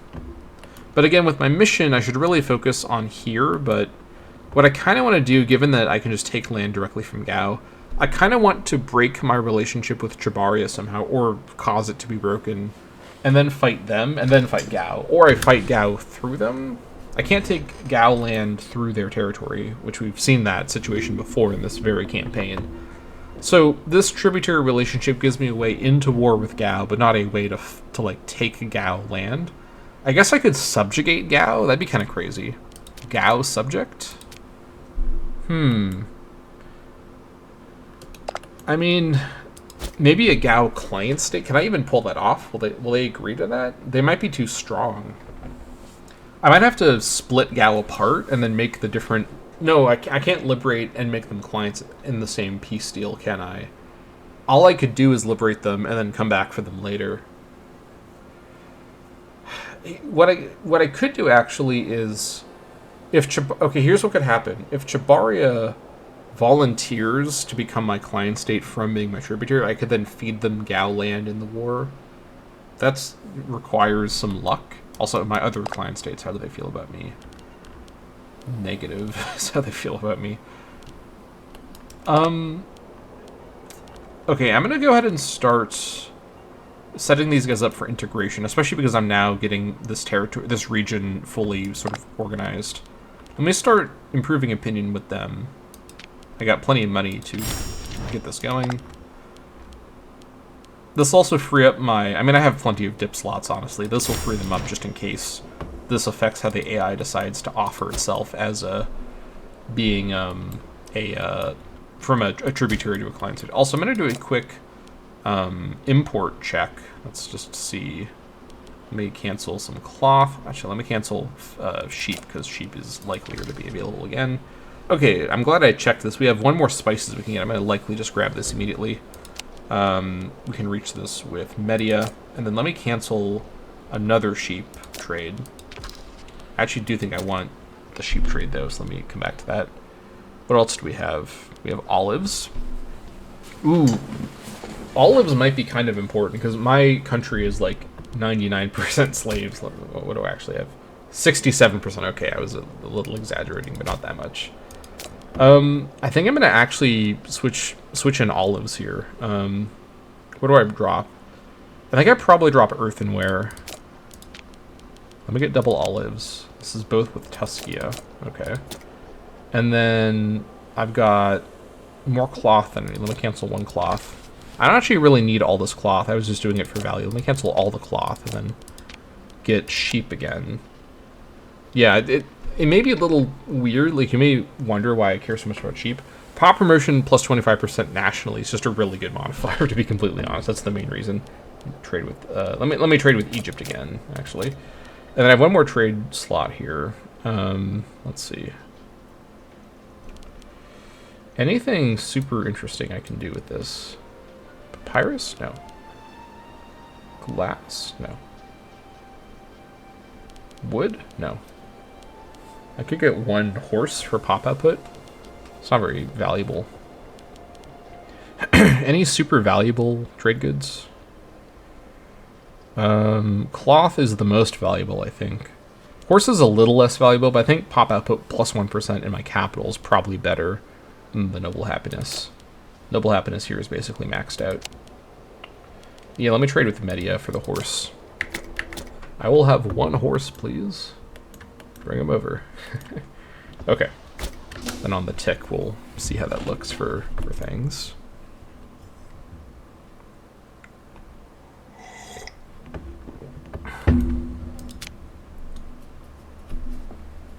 Looking pretty good overall, though, I think. 35. We'll see on the tick, though, just how things improve. 35.82, okay. 117.43%, okay, very good. This will be done very soon. Yeah, 2 things will be done very soon. Okay. I think I now, let's see. I could get the Grand Theater stuff unlocked. Proxenoi might be useful for my, in fact, it might be necessary, actually, for my goals here. Let me double check. Yeah. Oh, the policy. Yeah, I could just change my policies to kind of cheese this a little bit. Well, yeah, hold on. Let's actually do some math here. So, plus 125. So it's going to be around, like, maybe 140? Yeah, with the policy change, it should be doable. I can also bribe them. Yeah, this should be fine. I can change the policy just to start the integration, then I can change it back. Which means, Proxenor is not actually super necessary. Let's see.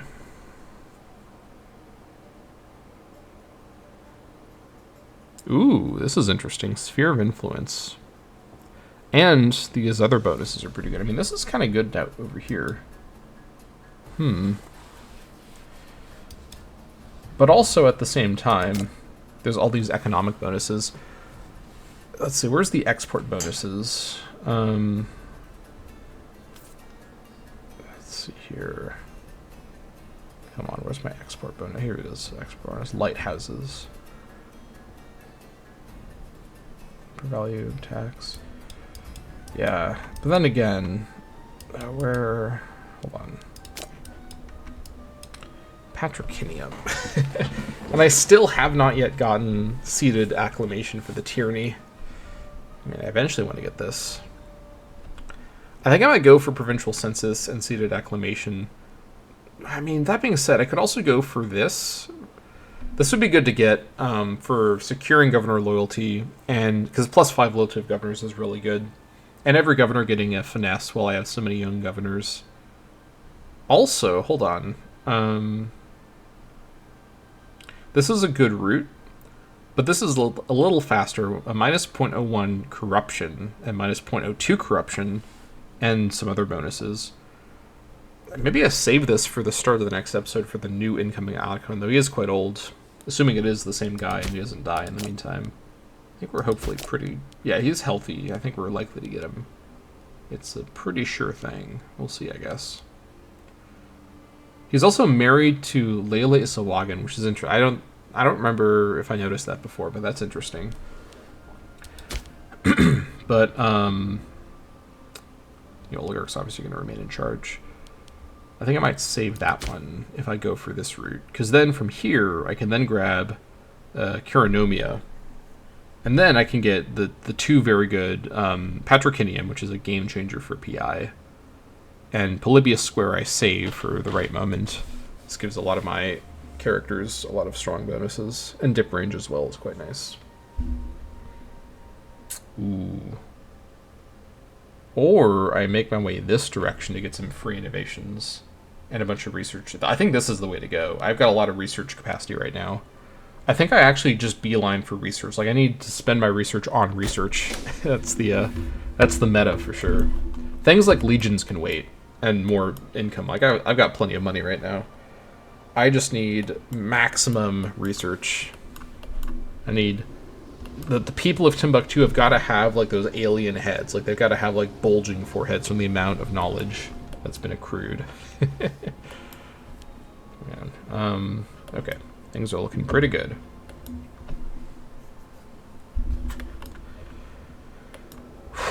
Alright. There is some good land over here. I do want to make my way out here eventually, but I'm just not really feeling a huge pressure to do that right now. There's so much improvement I can bring to my current lands. I'm also going to wait... Yeah, I'm about to run out of Divine Sacrifice. So let me save my PI for now, because it's going to be quite a bit to replace that. That'll probably be early next episode. I definitely want to keep my stability recovery going as much as I can. Alright, where are those... Oh, that's next episode. I misread the date. It's going to be early next episode. I'll get all of these in the next episode. So next episode, I'm going to be able to get to... Actually, I'll be able to get... So I'll get these ones here. Oh no, this also requires selective immunity. Ah, okay.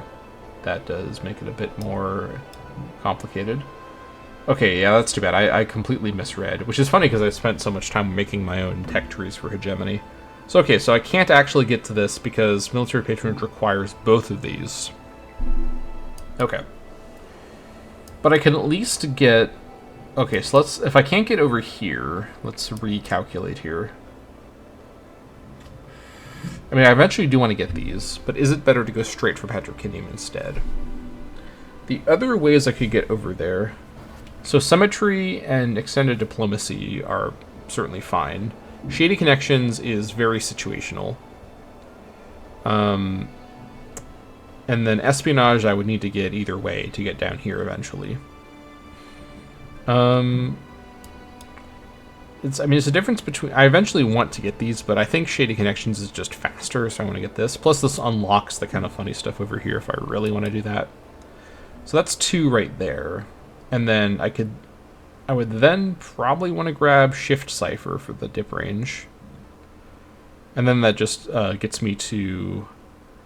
Ooh, yeah, selective immunity, corruption sanctions no longer has a loyalty malice. That's actually pretty good.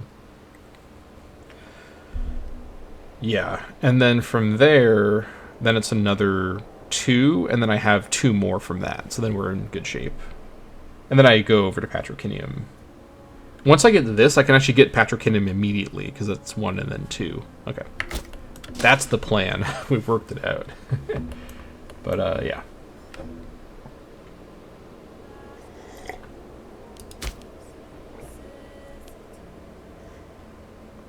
Alright, fairly uneventful episode, but we got some good infrastructure projects done. We're entering the new 5-year period with a nice big treasury and a little bit of PI banked up.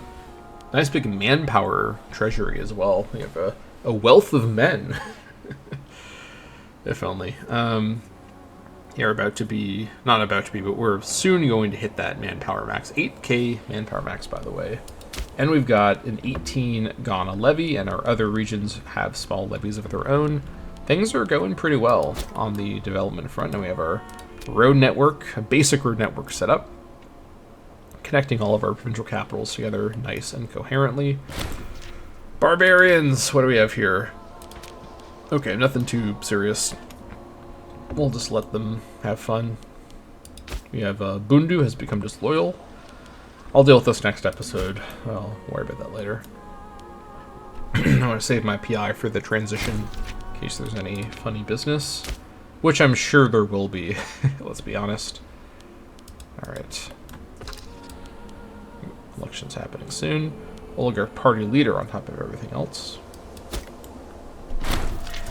Incendiary slave speaks in Mada. A hot-headed slave with a talent for oration by the name of Bilali has been stirring up his fellow bondsmen in the settlement of Mada. The local authorities have so far managed to keep the situation under control, but the brazen fool continues to hold forth on the corruption and unfairness of the political system, with Nyakata Zabarima receiving honorable mentions. The slave population of the entire province of Timbuktu has by now heard of his exploits, and the city elites and slave owners are demanding immediate action to ensure the status quo is not further disturbed and any slave rebellion is crushed before it can be allowed to ferment.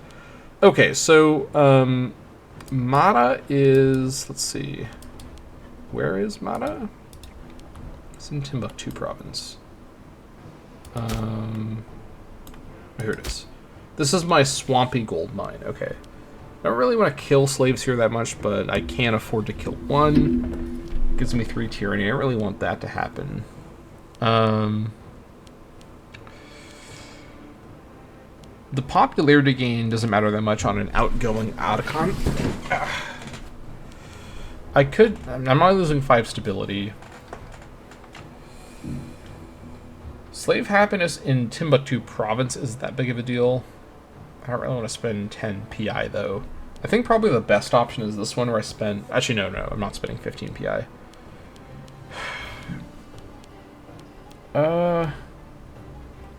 I mean, of these... Okay, to be realistic, of these options, the 10 PI one is probably the best one in terms of the sheer cost of this. I'll allow him to appear, I guess. Let me see if I can look at the character here. This guy is actually pretty solid. He's wrong culture, he's Sononike, but, I mean, and he's also wrong religion, because he's... No, Bedaic's the right religion. He's wrong culture. It's close enough, I guess. This Bilali could be useful.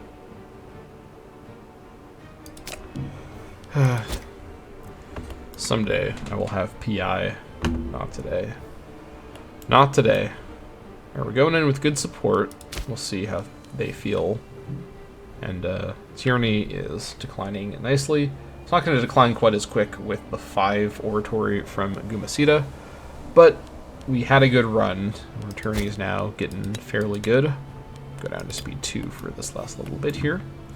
And we will cross over with a huge amount of gold and a very good economy, and we shall get an even better economy once we have this guy's finesse in charge. We will spend a lot of the start of the next episode doing some micro with all of our money. Alright, there they go. And here we go into 215 ABC. Gumasita Sankara was elected to office, now rules a glorious nation. 4-12-5-4 oligarchs are in control. Well, really, they retain control. Build cost minus 50% and noble happiness plus 8%. They want bestowment. Okay. All right. Economy has not really adjusted quite yet, but it will in the future, and that future will be in the next episode of the Timbuktu campaign. Thank you all so much for watching, and I'll see you all next time.